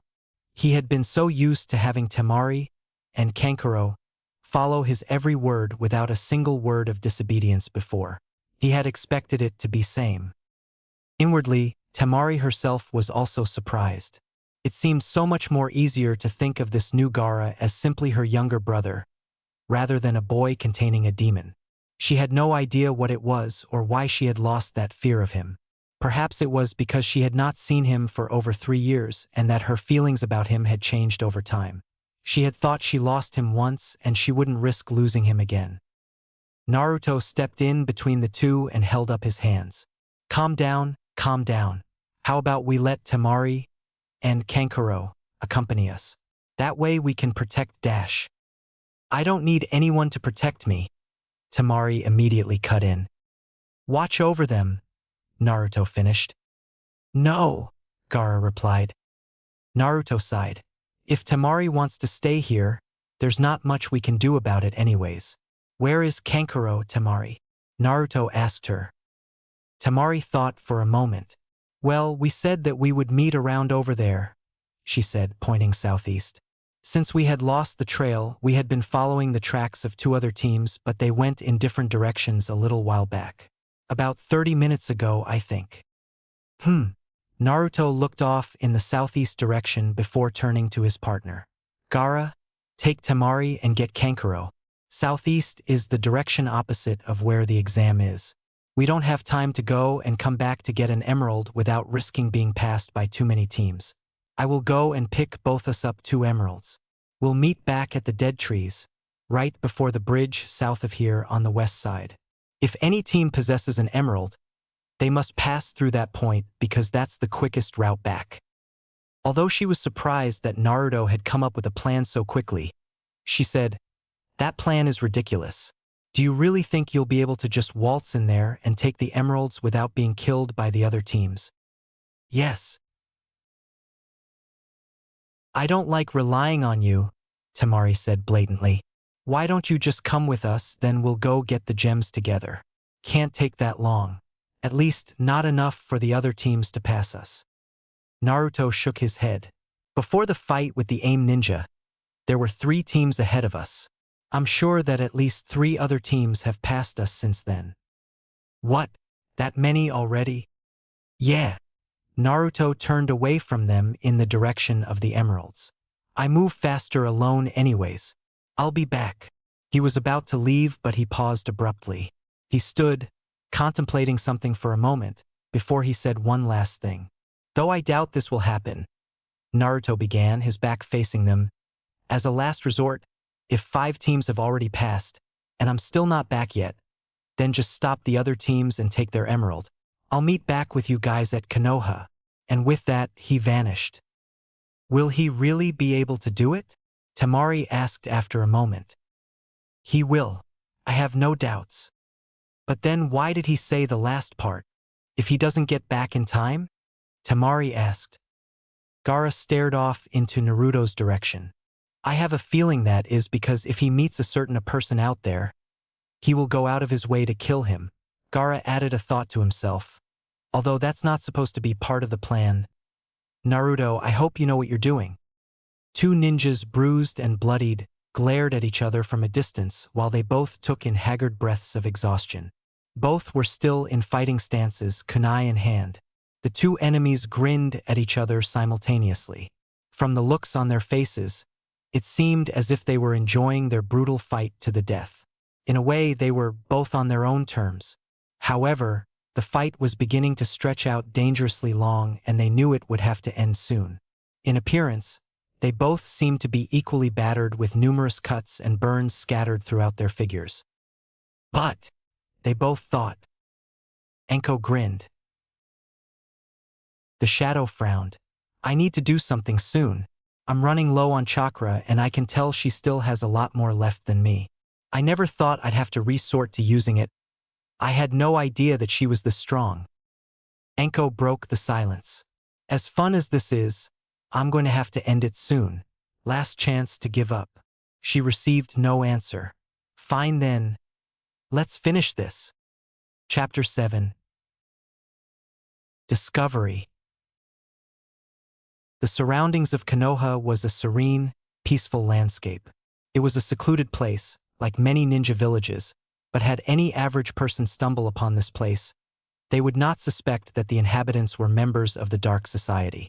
That was the kind of place Konoha was, and it fit the village's namesake perfectly. The birds chirped, the deers frolicked, and the sun shone down brightly upon the hidden village. No one would have guessed that a furious battle was taking place only a dozen miles out from the main village. Crouching, Anko hit her palms on the ground and shouted, "Sanai Jashu!" The shadow peered at the ground in front of him suspiciously and decided to leap up onto a tree behind him. Using chakra to stick his feet onto the trunk and hang horizontally, he said to her, "The same trick won't work on me twice, no matter the variation." Anko didn't reply, only grinning, and dashed forward with a windmill shuriken in one hand. As she increased her speed, she began spinning the windmill shuriken. The shadow started to push off from his current position, but two snakes suddenly burst forth from out the tree and latched his ankles. "Heh, it was fun while it lasted," Anko said, closing in. The shadow watched the woman close in on him for his impending death until a grin of his own appeared. He held out his hand to the side and called out, "Rasengan!" A spinning, blue sphere of hissing chakra immediately appeared in his palm. Anko's eyes widened as she was unable to stop her flight in midair. Gritting her teeth, she glared at him with a determined stare. Forming seals with one hand, she cried out, "Katan, Gukafisha no Jutsu," and the spinning windmill ignited into flames. She held out the windmill as far in front of herself as she could. The shadow pushed off from the tree with all his strength, uprooting the snakes, and flew at her. His spinning chakra sphere held out. Anko ascended towards the shadow with a grim determination and hoped to at least displace her opponent's chakra attack. But as she glared at the man, something within her cone of vision caught her eye. She wasn't sure, but she thought she saw something behind the shadow. As she got closer and closer to the shadow, the object was made clear. Eyes widening in both fear and surprising, she stared into the eyes of another man. Gold-slitted eyes. The look on Anko's face must have been crystal clear, for the shadow's eyes also widened as he too realized that there was someone behind him. Everything seemed to go in an agonizing slow motion after that. Orochimaru, Anko thought, amazed. A man that should have been dead a dozen times over came forth from behind her opponent with his neck stretched out like a snake and his fangs bared. His eyes were not on her but on the neck of the shadow ninja. Is he going to? Just as it seemed his fangs were about to pierce the shadow's neck, Orochimaru stopped and looked up at, his eyes smiling. Anko growled at the provoke, furious. I won't let him make another victim. Not ever again. Without another thought, she threw her blazing windmill at Orochimaru. The windmill zipped by the shadow and raced towards Orochimaru. But, as if expecting the attack, he easily swerved his neck sideways and dodged. I knew you would do that, he said with a grin. Orochimaru shoved the shadow ninja out of his way, knocking him aside, and went straight for Anko, who was completely defenseless. Anko drew in a sharp gasp as she felt Orochimaru's teeth sink into the nape of her neck. Though not fast enough to stop his bite, she quickly shoved Orochimaru off her and back-flipped to the ground. She clutched her bleeding wound with her hand and rounded on Orochimaru. What did you do to me? Orochimaru smirked knowingly. Just a little gift from me for neglecting you for so long. What the hell is that supposed to mean, you bastard? Anko shouted. Orochimaru. The two turned their attention towards the shadow, who appeared furious. The hell do you think you're doing? This isn't part of the plan. No need to get so mad, Naruto-kun, he said, chuckling. I would think you would appreciate my help. What? Did he say, Naruto? Anko thought to herself. Help? Don't give me that. I know what you were about to do to me. Naruto growled dangerously. And you know as well as I do that your curse won't work on me. Or will it? Orochimaru asked, not expecting an answer. We never tried. After all, your chakra is still connected to your other body. Isn't it, Naruto-kun? Naruto had no rebuttal for that because he honestly wasn't sure either. What the hell is going on here? Anko demanded, looking back and forth between Orochimaru and Naruto. Looking at the shadow ninja with new eyes, she studied him more precisely. Blonde, spiky hair, sky blue eyes. Although the trademark whiskers were nowhere to be seen, there was no doubt that he resembled a boy she once knew. If I remember correctly, he was Sasuke and Sakura's teammate. The thought was suddenly cut off as an unbearable pain throbbed from her cursed seal. She was unable to stifle a cry of pain. Naruto looked at Anko confused before glaring back Orochimaru. What did you do to her? Does it matter, Naruto-kun? You were going to kill her after all. And I still am. She knows too much now. You're not even supposed to be here, Naruto argued. Orochimaru shook his head, unconcerned. It doesn't matter. She is mine now. Naruto narrowed his eyes at Orochimaru, who looked back with his disgusting arrogant grin. Naruto's eyes moved to glance at Anko out of the corner of his vision. Whatever pain she had apparently been feeling was gone now, for she stood back up again, ready to fight. He looked back at Orochimaru but with his hands up, forming seals. Katan, Gukakyu no Jutsu. The ball of flames shot forth and struck the ground in between them. The flames from the chakra attack scattered quickly, separating the three. Anko looked at Naruto, surprised, and he returned the look with a harsh stare. It was a glare that clearly stated, "This isn't over yet." Then he leapt off. Anko figured she better do the same and followed suit. As she ran, she could hear the laughter of Orochimaru echoing throughout the forest. She clenched her fist. That bastard. What did he do to me? And what about that other guy? Could that be the same Naruto from years ago? I need to get back to Tsunade-sama and report all of this. Her strength abruptly began to leave her body, making her collapse to the ground. "Wa?" was the last word she got before she lost consciousness. Naruto surveyed the open area before. The area had a large, wide radius that stretched at least a quarter of a mile. In the center was a small, rocky hill that jutted out from the ground, and there lie the emeralds. At first glance, it didn't appear that there were that many, and digging deeper into the hill would take time, which was dangerous. Scattered around the hill were a few dead bodies, as expected. Once you stepped into the plains where the hill was, there was no cover at all. He made a small, minor note in his head what villages they were from, 2 from waterfall and 1 from stone. Then took a moment and closed his eyes. Naruto found early in training, after making the deal with Kurama, that it was easier to enhance the animal-like senses he had inherited by cutting off his vision, as it helped him focus. He stretched his senses in search of any other ninja around, for which he was sure there was. The Emerald Hill was quite obviously a death trap, and any intelligent ninja would know that. He heard nothing but the soft wisp of wind and the brush of leaves. Wait, Naruto thought. Pushing his hearing to the limit, he listened more carefully. It was faint, almost inaudible, but it was there. The breathing of a human being. It was mildly haggard, and it appeared the ninja had trouble breathing. Sniffing the air lightly, he caught a very faint scent of blood. The man's breathing was become more erratic by the second. He's getting anxious. He must be hurt badly. Naruto pulled out a kunai. He's going to make his move soon. Just as Naruto predicted, the ninja burst out from the trees and into the open area, making a mad dash for the Emerald Hill.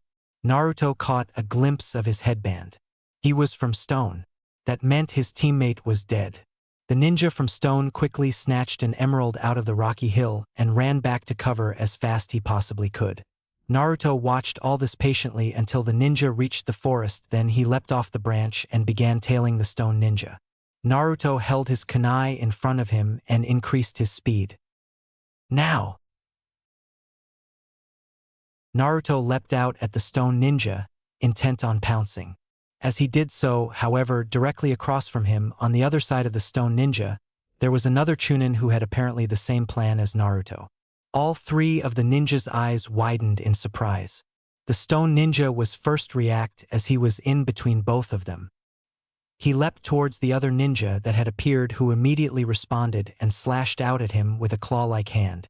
The stone ninja blocked the attack and kicked both feet into the man's chest, using him as leverage to push off. As soon as the stone ninja landed onto the ground, he quickly began the seals for a jutsu. Doton, Emiku Sakuretsu no Jutsu. Raising his fist into the air, he brought it down with all his might and smashed into the ground, resulting in a grand explosion of dirt. Naruto held up forearm in front of his mask to furious dust storm that kicked up. When the dust dissipated, only he and his would-be accomplice remained. The blonde ninja narrowed his eyes, peering at the new adversary before him, Kiba. Naruto and Kiba quickly glanced in the direction where they could both sense the man had gone and then back towards each other. Tisich, Kiba muttered after a tense moment. Turning his body to face Naruto completely, Kiba got into a stance, claws outward, and grinned. Looks like it's just me and you, pal. Naruto raised an eyebrow behind his mask. You're not going to go after him? Heh, don't worry about him. It's me you gotta fight right now. Kiba volleyed several ninja stars at Naruto and rushed him. Pressing his palms together, Kiba executed a jutsu as Naruto dodged his projectiles. Gijyu Ninpu, Shikyaku no Jutsu. As Kiba's speed drastically increased, he began running on all fours. Before Naruto knew it, Kiba was already on him and hurried to block the incoming attack. He managed to catch the punch in one hand, but the second swipe nicked the front of his chest, shredding his shirt and cloak partially. Deja vu, Naruto thought. But something's missing. That's right, his dog. He quickly glanced at the surroundings but found Kiba's canine companion nowhere to be seen. Suga! Kiba shot at Naruto like a whirlwind bullet. Naruto, taken by surprise, crossed his arms in an X, blocking it, and was shoved aside by the power of the attack. I wouldn't look away if I were you, Kiba commented, smirking. If you even blink, I'll shred you before you even realize it. Naruto said nothing in return, but did narrow his eyes. He's gotten a lot faster, I'll give him that. He readied himself for a counterattack, forming a seal. Kagebun dash. Suga! Kiba came at him again, faster than expected, and Naruto was unable to complete the jutsu. He leapt to the aside, then jumped up over of another Tsuga as Kiba doubled back. Only as he was in midair did he realize his mistake too late. The third Tsuga shot straight up at him, too fast for him to dodge while in midair. Naruto was forced to take the blow and block with his arms to minimize the damage. He quickly landed on his feet though and tried his jutsu once again. Kage dash. Suga! The result was the same and Naruto was forced to halt in mid-sentence to elude Kiba's taijutsu. The blonde ninja clenched his teeth, frustrated. That's it. A faint red chakra momentarily surrounded Naruto as he embedded his body with Kyuubi's energy. Holding out his hand, the Konoha ninja gestured towards Naruto arrogantly. Ha, alright, let's see what you got. Suga! At the same time Kiba launched, Naruto shot forward to meet him. The two collided. With all his senses enhanced, Naruto could see Kiba's Tsuga with a crystal clarity. He met and parried each and every single one of the ninja slashes. They eventually blew past one another, but Naruto had managed to lock down the Tsuga. Kiba growled at Naruto. Humph, let's try that again. Tsuga! They clashed again, and again, and again. To an average person, it would seem as if two blurs were bouncing off each other at an incredible speed. Then at last, the stalemate was broken. The next time they met, Naruto twirled his torso around a swipe and countered with a fierce punch into Kiba's cheek. Naruto's knuckles met his jaw, grinding against one another until the kinetic energy of the fist vaulted Kiba out of midair and pummeled him into the dirt below. It took a moment before an angry Kiba gradually emerged from out of the rumble. "Wanna try that again?" Naruto asked mockingly. Kiba glared at him. Damn it, the Tsuga alone isn't gonna be enough. As he thought, Kiba's grin slowly returned. Getting on all fours, he charged Naruto and prepared his taijutsu once more. Tsuga!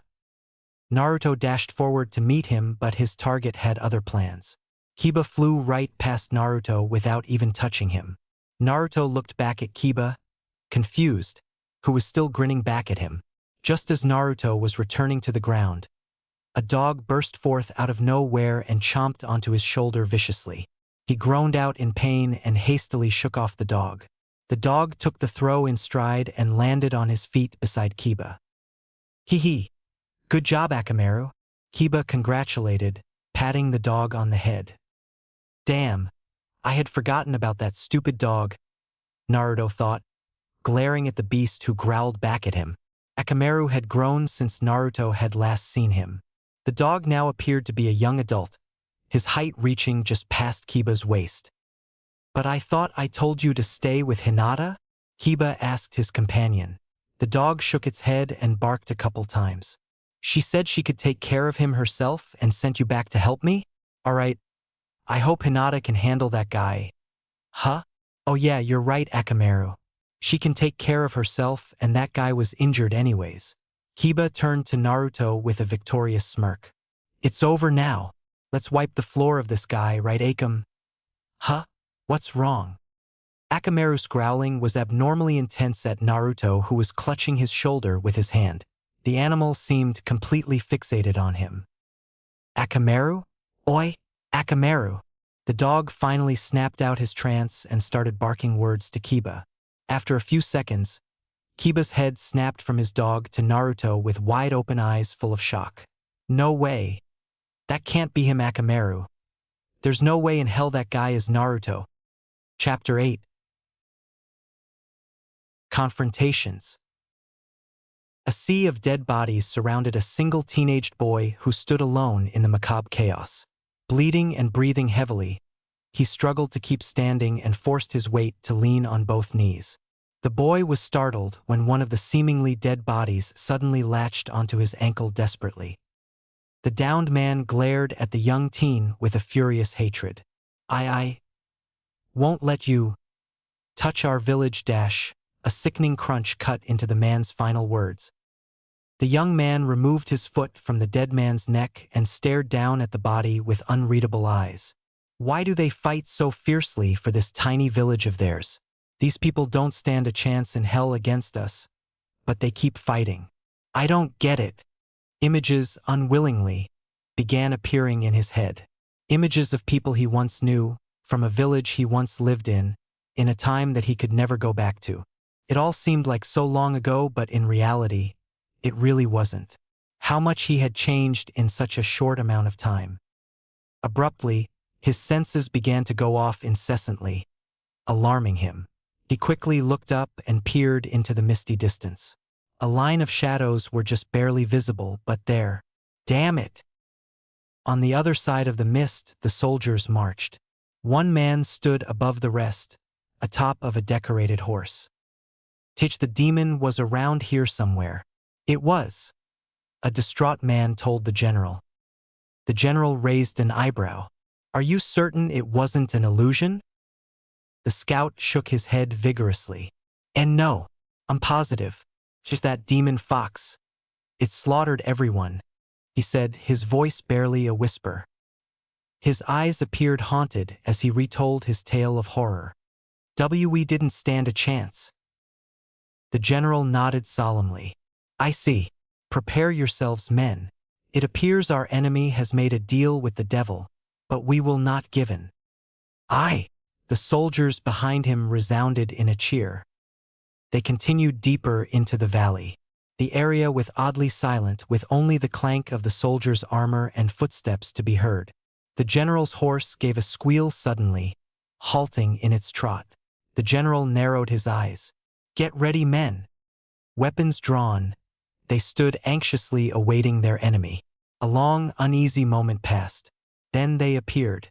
The soldiers could not help but gasp in shock and fear at the sight before them. A grand army that nearly matched their own in numbers faded out of the mist. That was not the shocking part, however. What surprised them was the frightening fact that every single ninja of the opposing army seemed to be an identical replica of one another. A one-man army of hundreds. "No way," Kiba uttered in disbelief, shaking his head. "That can't be him, Akamaru. There's no way in hell that guy is Naruto." "It's true that this guy smells a lot like Naruto, from what I can remember," Kiba thought. "But it's still not the same. How can this guy be the same Naruto I knew? And his scent, even though it's similar, it's also different somehow. It smells more like some kind of animal or something." Kiba shook his head and looked up at blonde-haired ninja. "Naruto? Is that you?" Kiba asked, sounding hopeful. A smile came upon his features. "It's me, Kiba." The young man in question did not reply, just stood there, silent. "Naruto? Answer me, damn it," Kiba yelled, becoming angry. "At least tell me you're not him." Naruto ignored the question and instead formed a seal. Kage Bunshin no Jutsu. An identical masked clone appeared beside Naruto in a puff of smoke. "Naruto's favorite move," Kiba whispered. "Fine. If you won't tell me who you are," he took out 2 pills. "I'll make you tell me. Come on, Akamaru." Then popped one in Akamaru's mouth and one into his own. The change was near instant. Akamaru grew slightly in size and his fur became a reddish burgundy while Kiba's pupils dilated. Immediately after, Akamaru transformed and took the form of Kiba. Both pulled back their arms simultaneously and charged up. "Gutsuga!" The Narutos leapt forward to meet the 2 Kibas and they collided in midair. Kiba clenched his teeth tight as he struggled to fend off Naruto. He quickly glanced over to his left to see if Akamaru had disposed of the clone, but what he found amazed him. The clone was physically blocking attacks but not disappearing after getting hit. What the?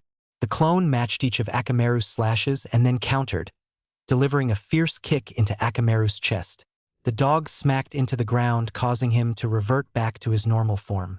Naruto took advantage of Kiba's distracted attention and managed to get a strike in past his defenses. Kiba reeled back as he took a fierce punch into his jaw and barely managed to land on his feet. "What the hell kind of clone is that?" Kiba thought, wiping the blood from his lip.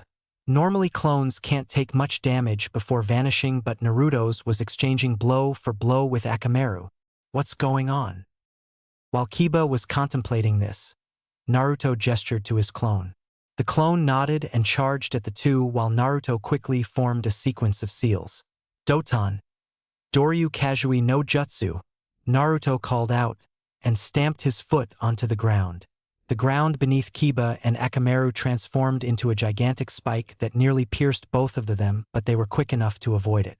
However, Kiba soon found himself faced with Naruto's clone and could not avoid his attack. "Damn," Kiba thought. The battle progressed with Naruto clearly having the upper hand. In terms of straightforward taijutsu, the 2 were easily outmatched for 2 reasons. Not only were the Narutos physically faster, but they also displayed an incredible amount of teamwork that surpassed even he and Akamaru. It was as if they were of one mind but 2 bodies. Kiba, on one knee, breathed heavily. "This isn't good." Beside him, Akamaru began barking angrily. Kiba clenched his teeth and replied, I know. If we don't go all out then we're..."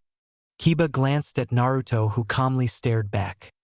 "I still don't know if you're really Naruto or not, but you leave me no choice." Standing up, Kiba got into a fighting stance.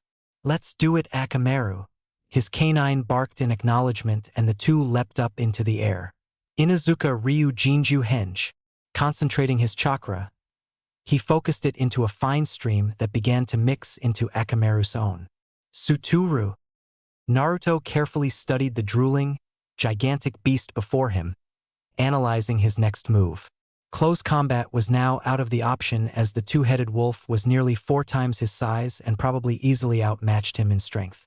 He had no idea how fast this newly transformed Kiba was. Naruto bit into his thumb, drawing blood. A summoning jutsu? I don't think so. Suturu quickly turned into a vicious spinning whirlwind, tearing up the ground beneath, and shot off towards the Narutos. Garuga! The beast howled. Naruto's eyes widened as he and his clone found themselves nearly face to face with the spinning chakra of Suturu before they could even react. Wah! Suturu pummeled into Naruto's clone, instantly obliterating him into a puff of smoke. TCH, wrong one. We should have marked the real one. One more time, Akamaru. The enormous spinning whirlwind raced at Naruto at a frightening speed, but he had already formed a series of seals. Doton, Dorihiki, he shouted, smashing his palms onto the ground. A towering earth wall rose up in front of Naruto as a result, matching the wolf beast in height. That won't stop us. Suturu met the wall and pierced through it like a drill with little resistance. The wall shattered into pieces, revealing a shocked Naruto. It's over, Kiba thought. Though Naruto tried as best he could to dodge, he was still caught in the wide range of the Garuga. The razor-sharp whirlwinds tore into the flesh of his lower abdomen, spewing blood everywhere.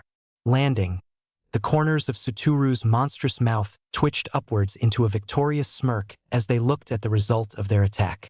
Even an indirect hit from the Garuga can still do incredible damage. Naruto, struggling to stand, was gasping for air while he clutched his bloody, torn-up wound. Kiba and Akamaru transformed out of the Suturu form and back to normal. Give it up. It's over, Kiba stated, walking over to Naruto. Now tell me if you're Naruto. A shadow covered Naruto's face as he looked down towards the ground, winded and injured. What does it matter if I am or not? Huh? What the hell are you talking about, idiot? Kiba shouted. If you are, then we shouldn't be fighting. We're both from Konoha and we Konoha ninja always look out for each other. Like that time the 5 of us went out to get Sasuke back. Don't you remember? Naruto's breath slowed, calming. I do. Then why are you still fighting me? Kiba yelled out, angry. Don't use that Konoha excuse. Eh? Why? A chuckle suddenly erupted out of Naruto, startling Kiba. Because, licking the blood from his lip, he slowly looked up into Kiba's eyes with a piercing glare. I. His mouth formed into a dark smile. Hate. He began to stand up and his mask fell off. Konoha. What? Kiba said, stunned. With the mask off, the face was unmistakably that of Naruto, and yet, those words, this can't be Naruto. No way. Konoha. They've always despised and hated me. Did you know I was kidnapped before when I was a kid? Naruto didn't wait for Kiba to answer. Or did you know one of more caretakers tried to strangle me in my sleep? Or that I used to be bullied and beat up? At that time, I didn't know why all this was happening to me, but I know why now, of course. I never belonged in Konoha. Do you think they would have sent ninjas to rescue me? Had I left the village like Sasuke, their precious Uchiha genius? Oh, of course. Bullshit, Naruto coldly replied. They would have sent ninjas for me, all right. A good excuse to get rid of a dangerous demon like me. No way. Godame would have sent a rescue team for sure, Kiba argued. And they would have killed me anyways. Well, what about us? What about me, Shikamaru, Niji, and Chuji? What about your old team, Sasuke and Sakura? Do you hate us too? Weren't we your friends? Is this for real? You've been at the academy for 3 years and you still can't transform properly? Ha ha ha ha. You all just watch. I'm going to the Hokage one day. Are you stupid? You? Hokage? Ha ha ha. Friends? Of course you weren't my friends. He cried out furiously, causing Kiba to unconsciously take a step back.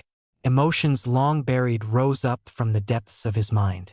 Anger, hatred, despair. The three emotions that had helped motivate him to become stronger over the last 3 years. You of all people should know that. Don't lie to me, you never once thought of me as your friend. He spat venomously. Back at the academy, you ridiculed me along with everyone else. It was only when I beat you did your view of me change. But even then I was just someone to defeat so you could have your pride back. A rival at best, but never a friend. Naruto spat out a chunk of blood. You got your answer. I am Naruto. But you'll never live to tell anyone. Jiba Kukage Kageki. The characters for suicide appeared on Naruto's forehead, glowing a crimson light. He rushed into Kiba, hands in a seal, with a sickening grin on his face. What? Kiba's eyes widened, immediately realizing what was about to happen. See you in hell. Kankuro coughed uncomfortably. The silence between the three family members was rather unsettling. Gaara's reunion with Kankuro had been awkward at best, with no tears of happiness nor heartwarming welcoming. And gasp of shock at first, a nervous yo. And then came the undeniable hint of fear visible in Kankuro's eyes when he looked at Gaara. Gaara looked away, sighing. I suppose this is what I should have expected. He's lived his entire life in fear of me. Why would that change now? Oi, Temari, are you sure we can trust that kid Naruto to do it by himself? Kankuro asked, completely avoiding looking in Gaara's direction. Temari shrugged. I'm not sure. He will do it. Naruto will come back with 2 emeralds for us. Gaara stated in tone that left no room for argument. Kankuro laughed nervously. Yeah, of course, Gaara. Gaara's brows furrowed. After a moment, he stood up from his seat. Going for a walk. I'll be back. Okay, Temari said. Kankuro and Temari watched Gaara walk off until he no longer in sight. Temari immediately turned to Kankuro. What's with you, Kankuro? Why are you acting so weird? Me? The weird one? Kankuro replied with an incredulous look. Well, excuse me if I can't just welcome back our psycho brother like nothing happened. He's not psycho, just misunderstood. Kankuro rolled his eyes. Right, whatever. Temari walked up to Kankuro and grabbed his collar angrily. Look, you jackass, he's changed.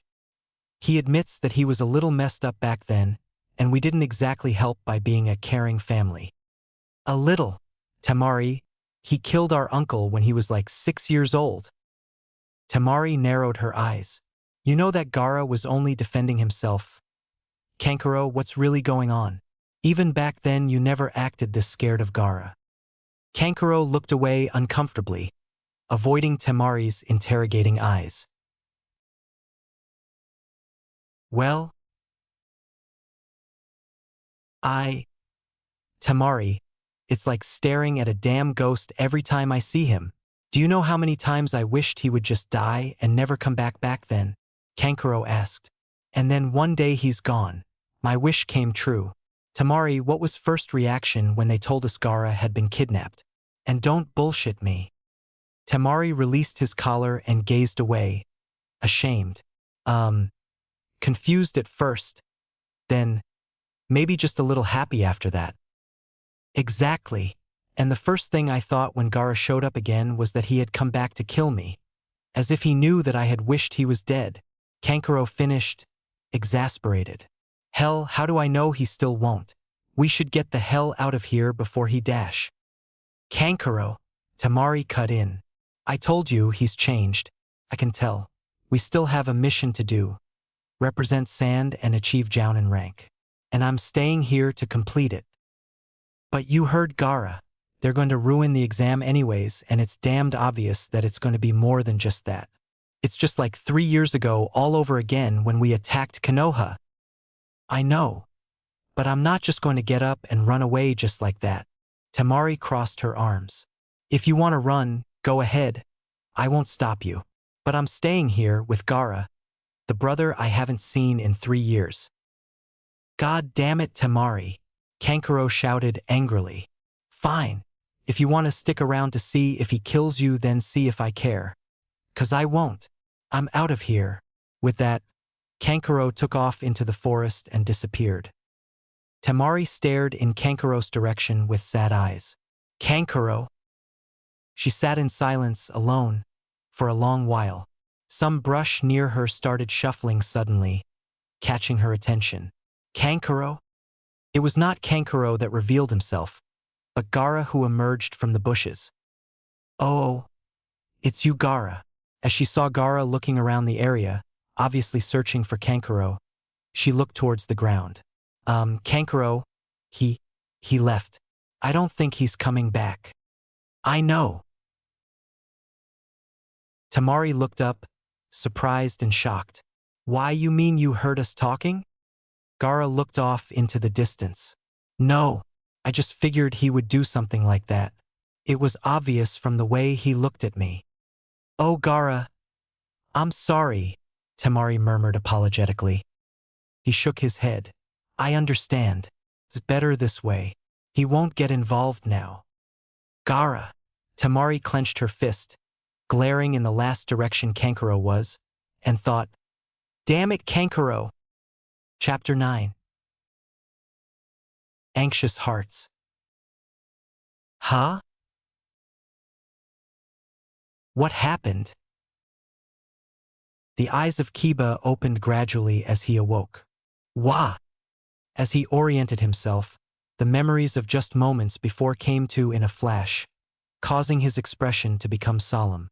That's right, Naruto. You got your answer. I am Naruto. But you'll never live to tell anyone. Jibakukage Kageki. The characters for suicide appeared on Naruto's forehead, glowing a crimson light. He rushed into Kiba, hands in a seal, with a sickening grin on his face. What? Kiba's eyes widened, immediately realizing what was about to happen. See you in hell. A grand explosion of fire and light lit up the surrounding area. Am I dead? Kiba exclaimed. He quickly felt himself, checking for any injuries. He ran his hand over his chest and flinched. Ouch! He looked at his hand and saw that it was covered in blood and black ash. I'm alive? But how? There's no way I could have survived that explosion from that close up. Kiba stood up and looked around. His eyes came upon Akamaru, lying on the ground with his fur soaked in blood. Akamaru! He ran over to his canine companion. The dog was in horrible shape, his breath a mere wheeze and his body heavy damaged.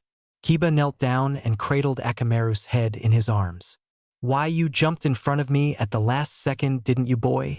Akamaru's eyes were closed and he was barely remaining conscious. This is bad, Kiba thought, looking at the wound on Akamaru with slight panic. These are third-degree burns and it goes deep. If I don't do something quick, Akamaru will.